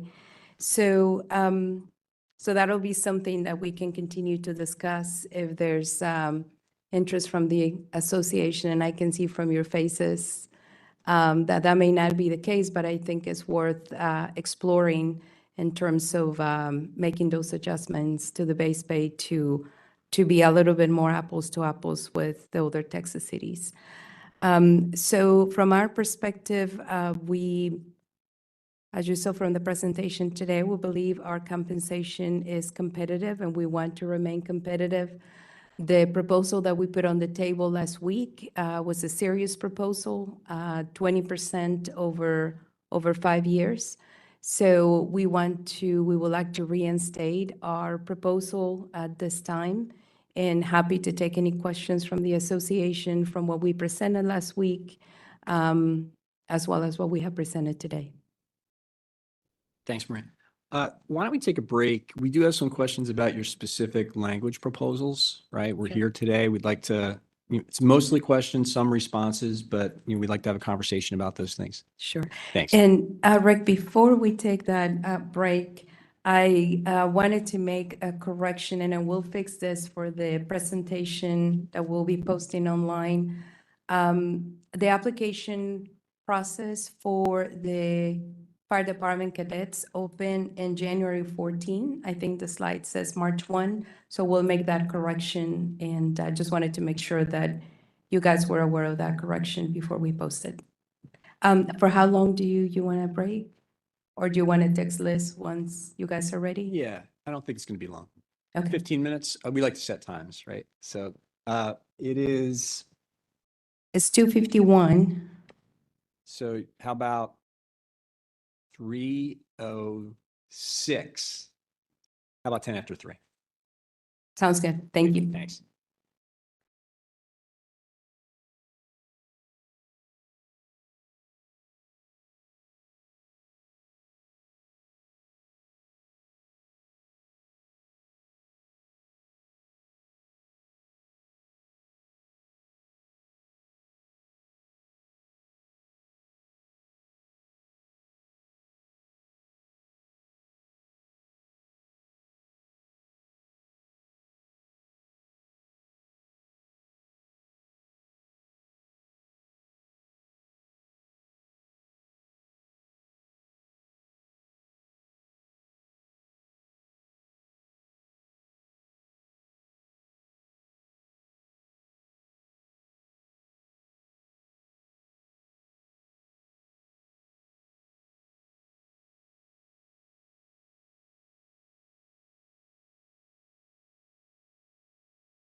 Okay, I think we're back on. So, Billy? Thanks, Billy. So we have some questions. Well, first, thanks for providing us with specific proposals last week. We took time and went through the language behind each of the proposals that the city gave us on the 29th. And have some substantive responses and also have some questions just about intent or what the city's attempting to achieve. And so, you can feel free to answer the questions as we go, or just say, hey, we'll get back to you. I don't really care. Whatever works better for you is fine. Okay. And so let's start at the beginning, and I'm going to start at the Article 3 proposal. Okay. And so I get the gist of this, and this is consistent with the top-down view of, hey, there's some civilianization type issues we want to look at. The proposal to strike the language in section 1G, the language change in the preliminary paragraph that leads up to the numbers, that's fine, that's acceptable. But it's also not particularly substantive. So when we get to the substantive part of your proposal, we have some questions, and questions that we don't really know what this means when we're adding to fiscal management, which is already a carve out, some explanation to include but not limited to payroll, contracts, and budget. Just don't know what that means. How many positions do you anticipate? Where are they? What are they doing? So that's that will be helpful for us in reviewing the proposal. We're certainly open to consider it and respond, but if the city could provide some more information, that would be helpful. Happy to do that, Rick. And let me just provide you some context. Thank you. As you know, police and fire, there are two largest operating departments of the city. We have a structure in the police department where we have a civilian assistant director, which is an executive position, and he oversees contracts and fiscal and payroll. He also oversees contracts related to impound, the alarm fee services that we provide to the community. So because of the size of the department in the fire side, we don't have that equivalent. So what I'm intending to do here is one position to add a civilian position on the fire side, equivalent to what we have with police. This clarifies what I'm looking for, and I'm going to ask Liz if she wants to add any more to the specificity of the language, but that's the why, if you will, of the change and the reason why we want to make this adjustment. And Rick, just for a little context, and I'm sure your members can provide you a little bit more, but there was litigation related to a position that we had in the fire department. It was, in our thought, pretty clear that this allowed for the ability to be able to help with very similar duties that related to contracts, payroll, those types of things. The court didn't agree. And so this, in our mind, just clarifies what the intent was originally, but that wasn't allowed for when the city tried to actually put that into use. And so just so that everybody has the same set of expectations, that would be the intent. Okay, thanks. So there's a little bit of history there, but that's okay. What we're going to consider it on its merits prospectively. We do not, no matter what you say, we don't want to relitigate the past. We want to focus on the future. So that was the only question for Article 3. The next proposal had to do with Article 7, union activity, and specifically the proposal to change language in Article 6, Section 4, subsection A.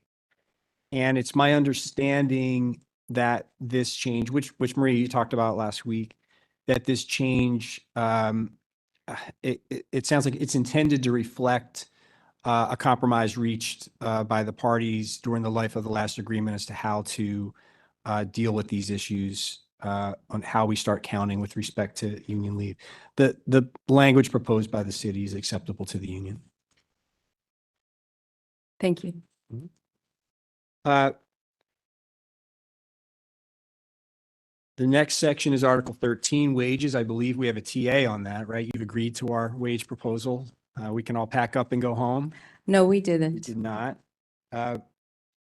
So Still more work to do. we look forward to hearing a response. So I did identify in our response today some of the differences with respect to the percent annual raise, some of the differences with respect to the effective date and just the term of the agreement. But assuming that we arrive at acceptable numbers here, the format of the proposed language is going to make sense. But Article 13 remains open. The next article, overtime, right? I think the city's reserved and we may hear specifics about a city proposal at some point at the table, but there's nothing for us to respond to at this point. That is correct. And if you want me just to elaborate a little bit more, we feel that the current language in Article 14 works. As I mentioned, the overtime expense in the fire department has increased significantly since 2020. We expected it to go up. However, since 2020, we had increases even further in 21 and then 22, and then 23 was slightly below, but not consistent with the number of hours of 2019 or 2018 for that matter. Mhm. So we were hoping through these conversations to be able to work with the association and come up with alternatives to mitigate the growth that we have seen in overtime. Okay, and we're happy to discuss any specific proposals that the city wants to make. Very good. Article 17, Rick, if if I may. yes. I just wanted to get a sense from you all, in terms of your proposal packet, you'd identified some areas that involve both overtime and Yeah. the calculation of productive time, that Yeah. sort of thing.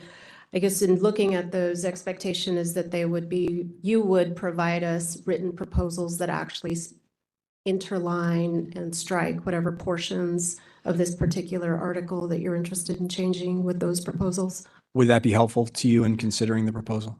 Well,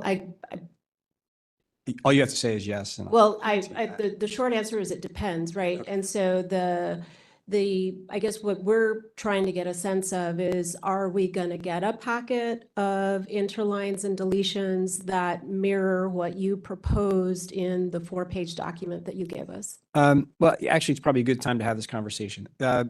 As a general answer, no, not for everything. What I have found, and I'm frequently wrong and open to being corrected, but what I've found is that sometimes it's more helpful to talk about the concept, especially when there are proposals that are pretty straightforward. And if there is some interest and if it seems like there is some movement, then that might be the time to start looking at red line language. That said, it takes two to tango, and what we would like is the city to agree to things, at maybe every single thing. And if it would be helpful to you to see red line language on every proposal or on specific proposals, we're more than happy to do that. But I do want you to, or I do want to at least explain, that's, don't take that as a slight or anything else. I've found that it can be more productive to talk about the issue a little bit first before we get down to language, unless it's a really complex language issue. So that's why. Yeah, and I think, for purposes of overtime, it would be helpful to see precisely what you're proposing, because, it's highly specific to what gets counted in productive time. It's highly specific to what you're proposing get omitted, or at least the way I initially read the 4-page summary. Okay. So with regard to an interlined, yes, the short answer is yes. Okay, thank you. Article 17, the vacation proposal, and this is the 457 proposal that looks like it's modeled after the police system. We're reviewing that. We're not in position to give you a substantive response now, but we appreciate the proposal and we are investigating it. Article 23, sick leave. So we have a number of proposals, proposed change to that article, and we have some substantive responses and some questions. And again, if you answer them now, great. If not, that's fine too. The first change is at section 2, and that is to define working day for purposes of Article 23. The city's proposed language is acceptable to the union.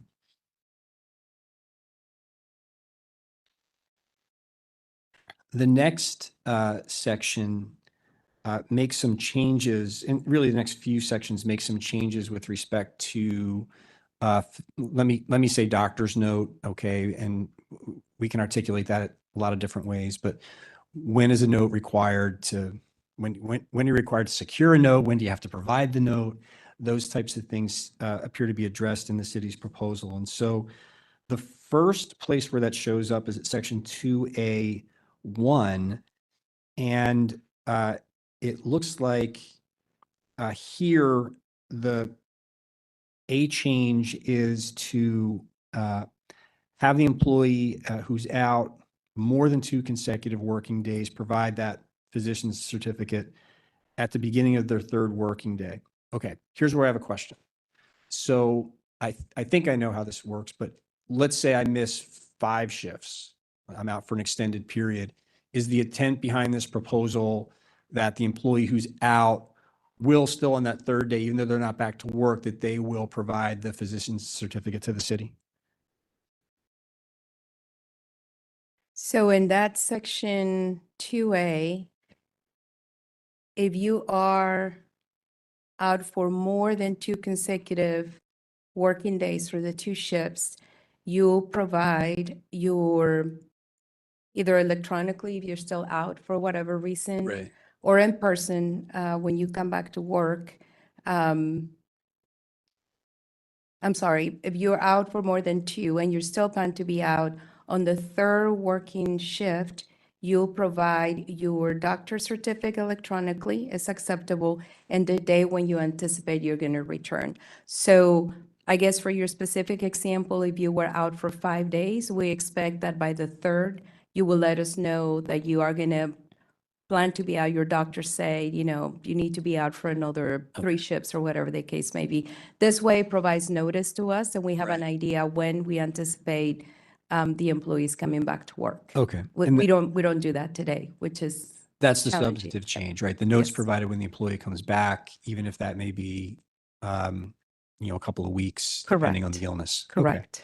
And would that just be, just thinking out loud, which you're not supposed to do, right? Does the city anticipate that notes would be emailed to the city, or is there a portal? We're talking about doctor's notes. Is there something that the city utilizes with other departments that provides for this type of notification? If the association is interested, and I'm going to look at HR to help with that piece, you're talking about HIPAA and the Well, security yeah, of I those mean, notices. one is just logistics anyway, even Yeah. if it weren't confidential. What do you have in mind? That they would email it? But given that it is medical information, I just didn't know, and I don't know if there's some way that that's done. Sure, Okay. sure. And just let me know whenever, Okay. So we would have to develop that. Okay. I guess that's the short answer. We can always develop an email address that is secure where employees can submit that information. Now, when you think about it, typically on a doctor's note, it may say, Maria needs to stay home for how many days, whatever the case may be. There's not a lot of specificity. Right. There's further a section in the same article that talks about the chief having the right to be asked for additional information Yeah. if needed. So that would be consistent with a regular doctor's note. Okay. Thank you. At section 2A2, and then again, there might be some numbering issues, but the next page, the next article, section 2, and then the next one is section 3. It's the same change, and it's just clarifying that for certain circumstances, an employee is going to provide a note when they come back to work. I don't know if we've had situations where someone said, you didn't say when we have to give it to you. And that's not, we don't need to talk about that today. Those are acceptable proposals. And so the city's proposal to add that language in those 3 subsections is acceptable.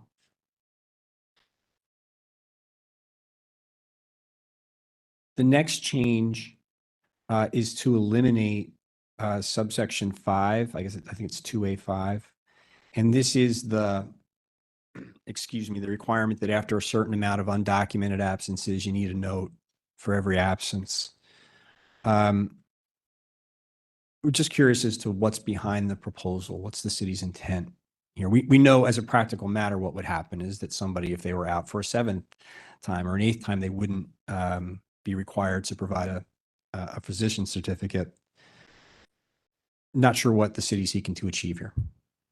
We don't think is necessary. Okay. And the only impact, if we were to agree to remove this language, would be that if somebody were out for more than 6 undocumented absences, and I'm anticipating single absences or absences that wouldn't in and of themselves trigger a note requirement, that they wouldn't be required to have a note. Okay. So if you go back to section 2A1, if somebody is going to be out for more than 2 consecutive working days, so it could be 6, could be 10, whatever the case may be, then there's a requirement to provide that doctor's certificate. Okay. So that's the reason why we believe that it's not necessary. Okay. I mean, there could be liability issues, like if I haven't dealt with, I haven't raised those issues on behalf of employees, but I could see a situation where somebody could raise disability discrimination arguments. Okay, we understand the city's proposal. Section 3, this essentially, I think that this, I'm reading this in tandem with the change to 2A1 as well, and this is to eliminate this business of having to see the provider within 24 hours and then, prove that in various ways. Is it fair to say that this is part of the city proposing a different system where we provide the doctor's note when you're out for more than 2 shifts, and if it's longer, give us the electronic note, and we're going to get rid of this kind of shorter term language? Okay, thank you. No response on that just yet, but thank you for the explanation. And then section 5, which is the loss of voluntary overtime. I'm guessing this is similar in a sense to the number of undocumented absences change at section 3. And what's the intent behind this proposal? Sure, and when this was added, I'm pretty sure there was a good reason why it was added. We believe, based on what we've seen in the past few years, that if an employee volunteers to work overtime, then we are going to take that employee if we have a need for overtime. Okay. We're not going to be penalizing if the way that this was written, whenever it was written. Okay. Thank you very much. And then the last, I'm sorry, in other provisions, well, this is where I think this comes up the first time. It's currently section 6. The proposal will be to make it section 4, other provisions. We see the first time that there's a his, her, their change. There's a couple of those in the proposals. We'll just say as a general matter, if we just want to go through the contract and use the singular they everywhere, we're fine with that, as a separate issue. I'm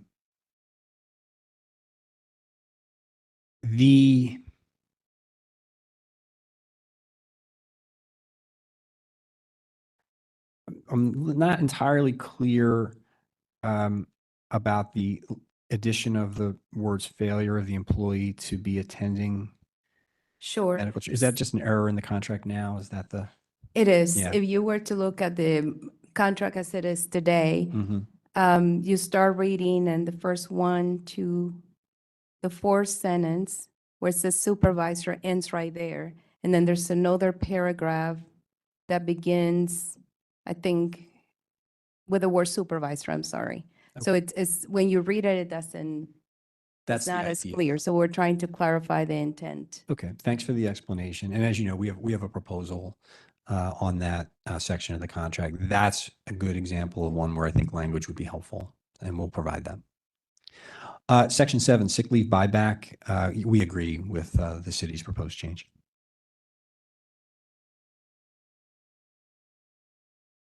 Next article, the sick leave bank, Article 24.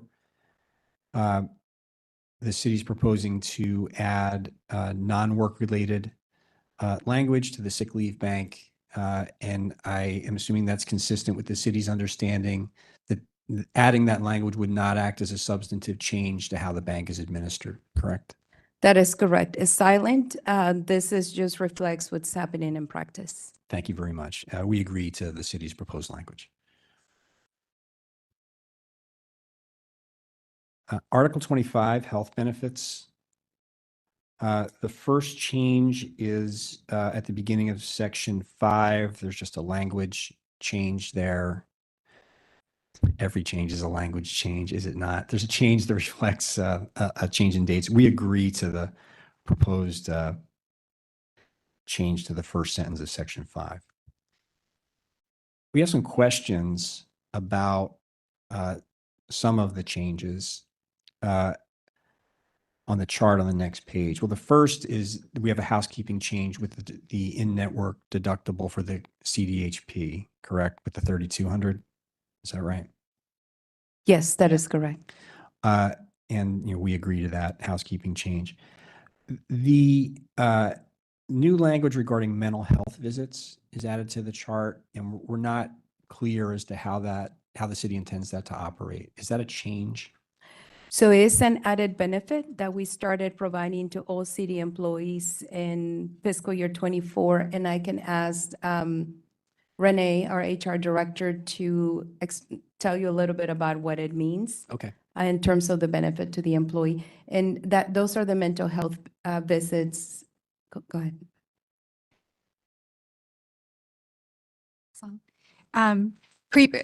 Previous to this fiscal year, when you went to see a mental health care provider, it was treated as a specialty visit. And we felt like that was a barrier to our employees being able to access that care. And so we had made the decision to offer it at the same copay as a primary care visit. Thanks, Renee. The next change or proposed change that we have a question about are the changes to the pharmacy copays. And that's the elimination of the tier 3 at 2 different levels. What's behind that proposal? Renee, you want to talk about that change? I apologize. This reflects our current services that we provide. Does that mean, so we got rid of tier 3, so that's drugs that were formerly tier 3 are now tier 2, I would imagine? It's okay. We'll circle You back don't need with to you. answer them now. We'll Yeah, I circle mean, back with you. please don't, I'm not intending to put you on the spot. We want to understand them better. Chiropractic, the next change, that looks like that's actually just a housekeeping change, that there's an error, because obviously it's in network. So you're striking the words in network because it's in the in network column is how we understand that. I will confirm. Sure. Thank you. Renee, it looks like she's texting her staff, so we'll confirm. Okay. Get over here. The next change is as we go through with the chart, we understand the obviously the striking out some of the contribution and HSA language. I do want to clarify though, because this is a little bit different from the top-down view, which we understood to be that there really would be no changes to healthcare. It looks like the city is proposing that the contribution paid by employees in the value plan will increase by 10% each year of the 5-year agreement. Which is consistent with the current contract.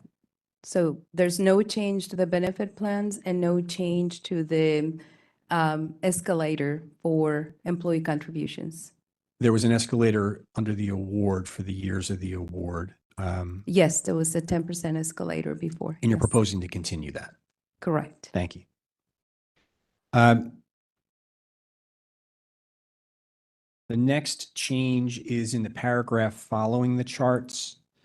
I'll let you know that aspect of the change that clarifies, it eliminates some transitional language that had to do with changing the plan year.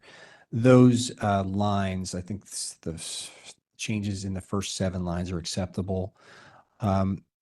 We don't anticipate agreeing to a contract that continues to increase the premium contributions by 10%. We do have proposals of that of our own, but we'll deal with that in a comprehensive response. So while we agree to some of the changes to Article A, we don't agree to all of the language in there currently. In Section 6, there's a small change to the first sentence. We agree to that change.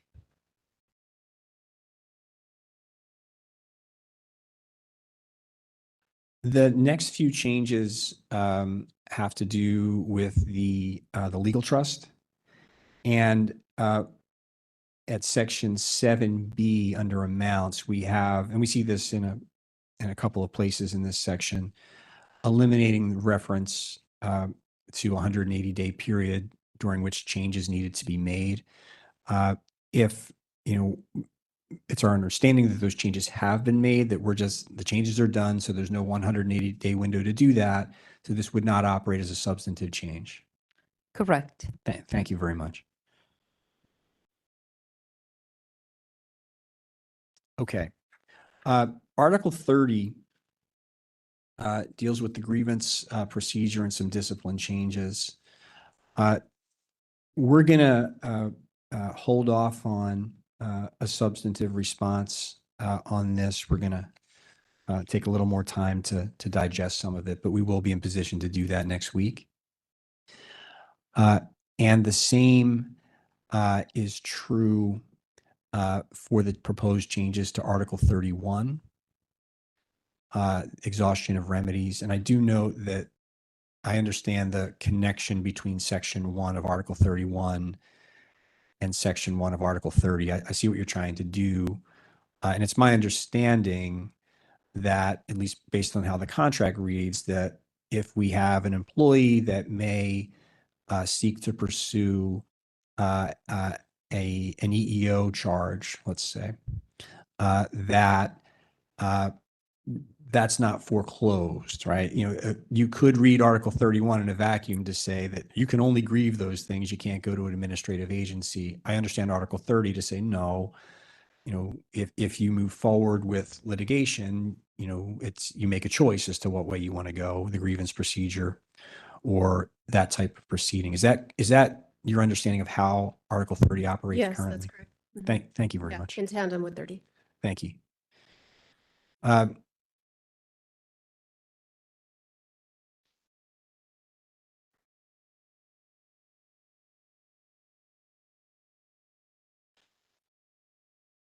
Article 32 and Article 33, promotions and hiring, are similar. We're reviewing the language. We will look forward to getting you a substantive response on those things. We are taking both proposals very seriously. I would note with Article 32, Section 1D, which is the proposed USERRA change. I know that's in the police contract. We don't need to answer that now, but we want to I am assuming, which I'm not supposed to do, that change has been implemented because it has been vetted and there are no USERRA issues with it, right? And so I'd like to have an offline discussion about, how that might work before we respond substantively. I see people nodding though, so you're not supposed to nod at the bar. Yes, That is we correct. will. Didn't they? We will visit with you. Okay, and that's I think that's through the proposals. I want to thank you for providing the information. And while there are a couple that we're holding on, we are in position to make substantive responses to those next week.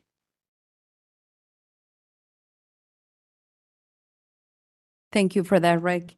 And we want to do a couple of things. One, we want to have Michael explain or answer some of the questions that you had and give a little bit more detail about your question of the Austin report and the sanitary report in terms of compensation.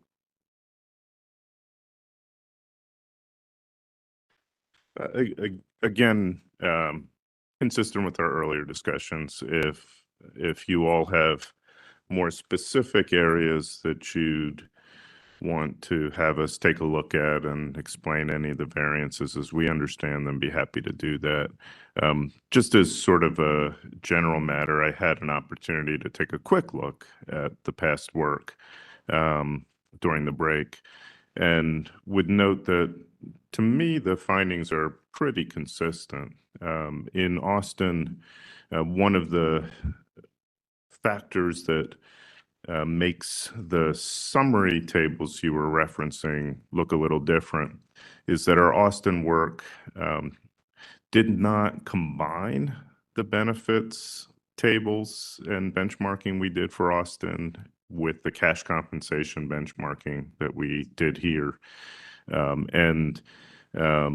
But both reports include that detail. So if you only look at cash compensation or limited elements of cash compensation, like the base and longevity component of it, you'll see different rankings. But when you go to add it all up, it becomes pretty consistent again with the findings here.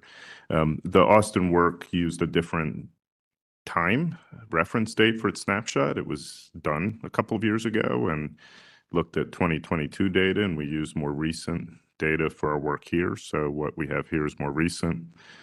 As I talked about, I think the Gallagher benefits data is a little bit more granular and richer than what we were able to assemble for Austin as that part of the study. And there are just some other minor variances, as I sort of alluded to earlier.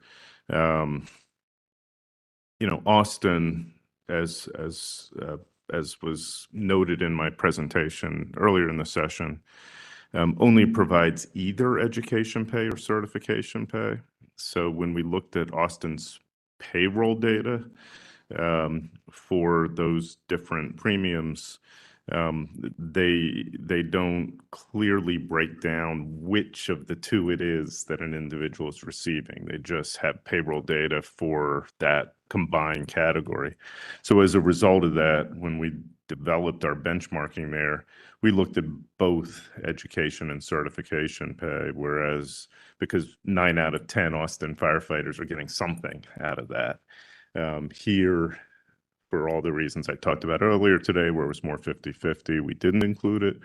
Again, they're going to be those kind of minor variances, but most of the differences, I think, are simply a matter of formatting and how the data was packaged. And I do believe the two reports with again, a few methodological variants because it's a year earlier are really pretty, and had one different reference point that Austin looks at that San Antonio hasn't. You kind of take it all into account. They're not meaningful inconsistencies, but we'd be happy to walk through what we're seeing with that most recent data in regard to any specific questions that you all may have.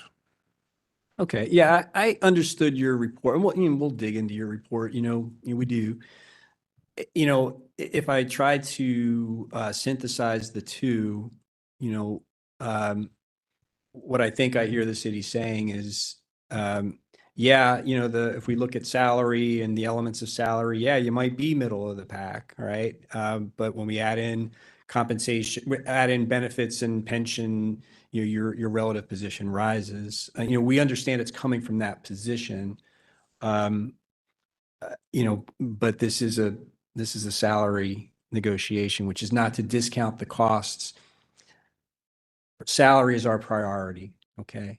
I can't tell you what your priority is, and I can't tell you to disregard the costs of our proposals. I can ask you to, but the things that we're focused on seem to tell us that we are in the middle of the pack, and maybe on the lower end of that. And we don't feel like we know this isn't a middle of the pack city, and it's certainly not a middle of the pack fire department. We don't want to be there. And so we're really hopeful to use this process to try to figure out a way to turn that around in a way that doesn't break the bank. We don't want to break the bank.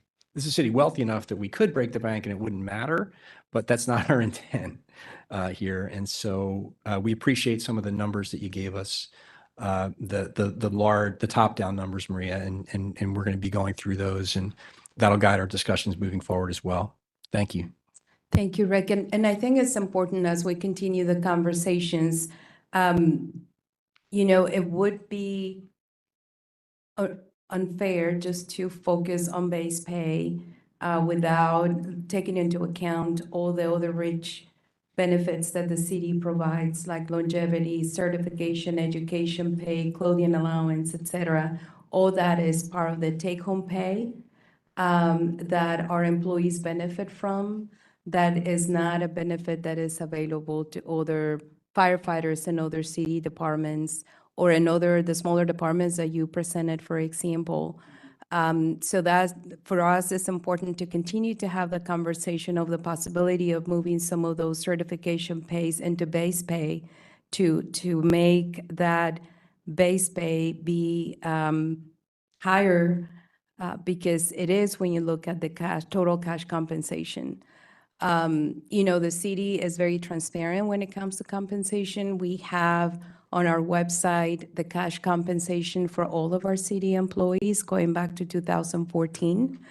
And you can see the richness of the different components that go into the take-home pay of all of our city employees. And the fire department is on the top paid, or the firefighters that are within the top paid employees of the city when you take into account total take-home and benefits. We do have some questions about what you provided to us. And, you mentioned something earlier when you were asking us about language, that Liz was asking for language on the articles.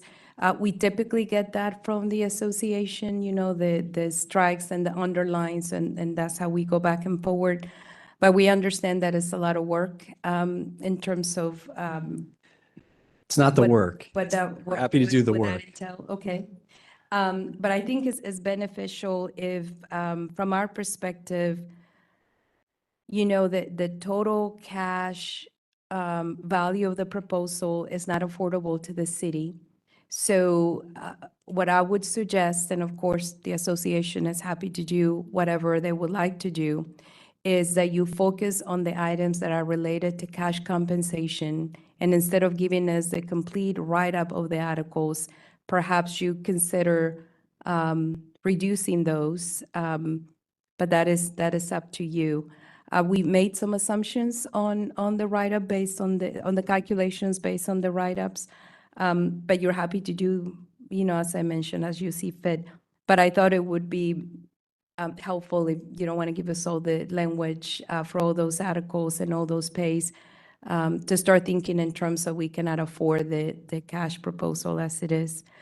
We do have some questions on other items that perhaps may not have a financial impact, or they may. We just didn't have enough information to make a determination.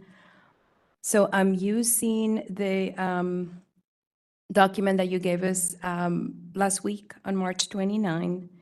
And one of the questions that we have is on the floating vacation shifts on Article 17. Yep.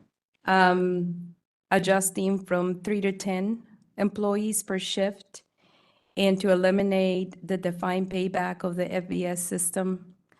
I would like to get more detail on that. We don't have a financial cost associated with it. We just don't understand it fully. So if you want to elaborate now, or if you want to give us something more in detail, that would be helpful for us.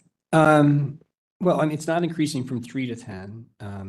It's a little, not as significant of an increase, but that may be one where if you have questions we'll give you a strike through, and on Thursday we can talk through that about what we're attempting to achieve there. Sure. So what we're trying to figure out is, two questions. The 10 employees, 6 in fire suppression and 4 in EMS, that is per shift. So we would have 10 employees that can take an FBS daily on a shift? That's the question. The other question is, today we ask the employees when they're going to pay back that FBS. It seems you want to eliminate that. It's helpful for us to know, for the department to know, so they can anticipate, for instance, if you're going to pay back your FBS, whenever that may be, if there's a need for overtime, but you plan to pay it back, then we can plan accordingly. It appears to us that based on the language provided, that we're removing that, so wondering how you anticipate that to work. We're essentially moving that to the first paragraph, right? So that there wouldn't be as strict a defined system as to when you're going to be paying things back. If the city or the department is saying, look, it does help us for scheduling purposes to have some idea of when it's going to be paid back. We understand. I understand and I appreciate that concern. I think it's a valid concern. It's also not necessarily the same thing as saying this is when you're going to, this is when the payback's going to take place within a too limited period of time. And so we'll talk about that in caucus and see if there's a way that we can structure our proposal to address your concerns. Very good. On the perfect attendance day, the next item, to allow all eligible members to convert 2 shifts of sick leave to floating vacation. So the way I'm reading it, you're taking sick leave to be able to use it for the FESs? Is that what it is? There's a system now where for employees in their first 25 years, it's a 1-to-1. So it's one shift of sick leave for floating vacation shifts, right?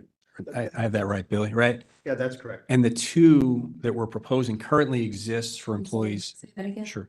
The system that we are proposing, currently you have a break at 25 years of service, and that's what Article 17, Section 4 says, is that for employees with 25 or more years of service, they can convert 2 shifts of sick leave to floating vacation shifts. Currently, if you have less than 25 years, you can do 1, right? So employees with 25 or fewer years can trade 1 sick shift for a floating vacation shift, while the more senior employees can do 2, right? 2 sick for 2 floating vacation shifts. Our proposal would apply that 2-shift standard to the entire department.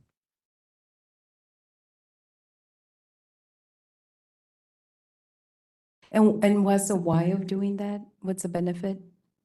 Excuse me? So, yes. It's an improvement with respect to employees' use of earned leave, right? It's another possible floating vacation shift that an employee can utilize, assuming that their sick leave utilization is sufficient, that they haven't burned their sick time. So would that go in tandem with section or item 9 on that work-life balance proposal? The 2 proposals are related in that they both address floating vacation shifts. The number contained in proposal 9 isn't based on the fact of the perfect attendance proposal, but it would be, right, the shift that you're getting for perfect attendance leave is a floating vacation shift that will be subject to the limitations in the contract in Article 17, Section 3, as they stand currently, or as we may choose to adjust them.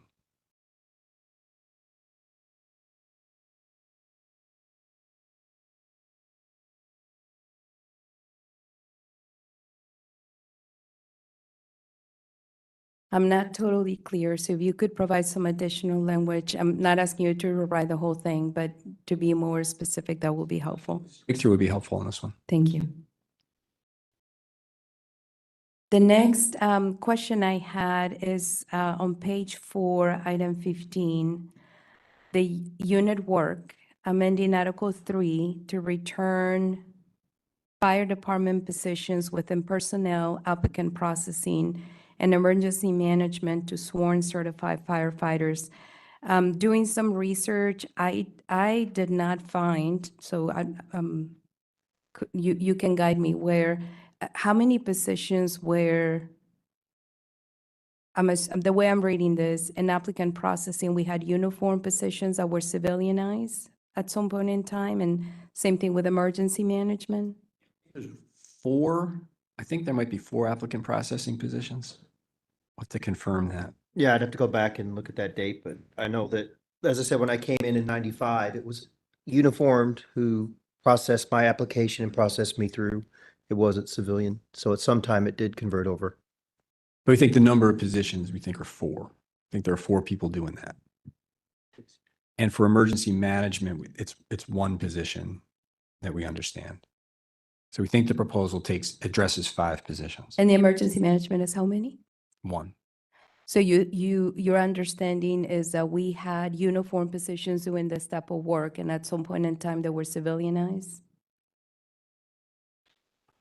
That's not my understanding. I don't know that that's the fact or not the fact. I know that it's work being performed by civilians in the department now that can be performed by sworn personnel. Just the way it reads, it says to return fire department positions. So the way I'm reading it is at some point in time, they were uniform, and then they were switched to civilian. So you're asking, Question It- based on how it's if you articulated. have any background, the when, 1995, I don't know what information we would have from 1995, but if you have any more specifics, that will be helpful for us to look at it.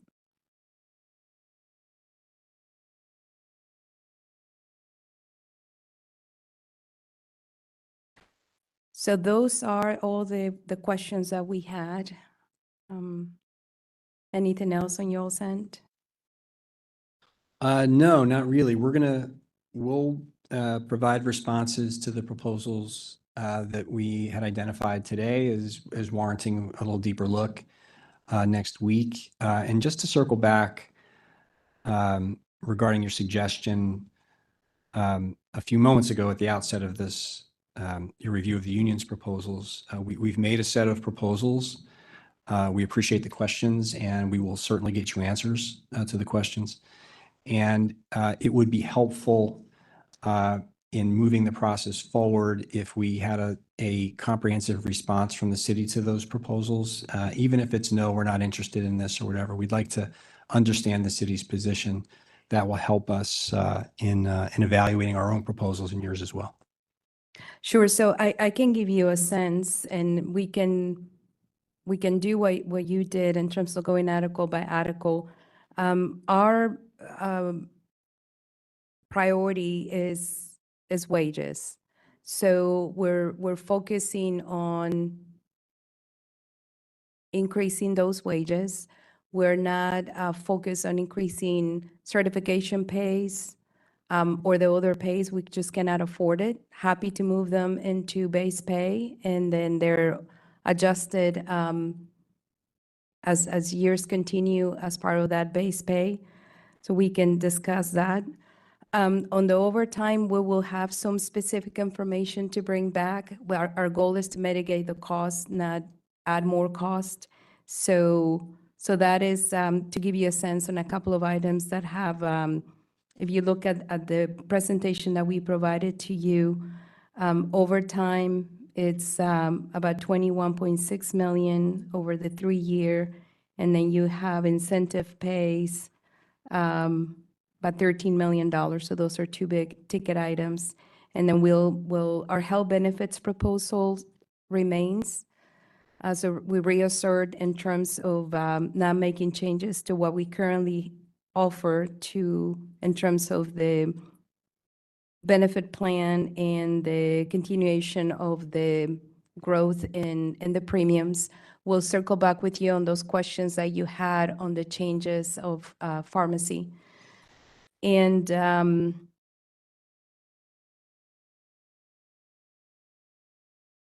then we'll give you responses on the other proposals. Okay? Okay, well, if there's nothing else, then we'll see you all next Thursday. Yep. Thank you so much.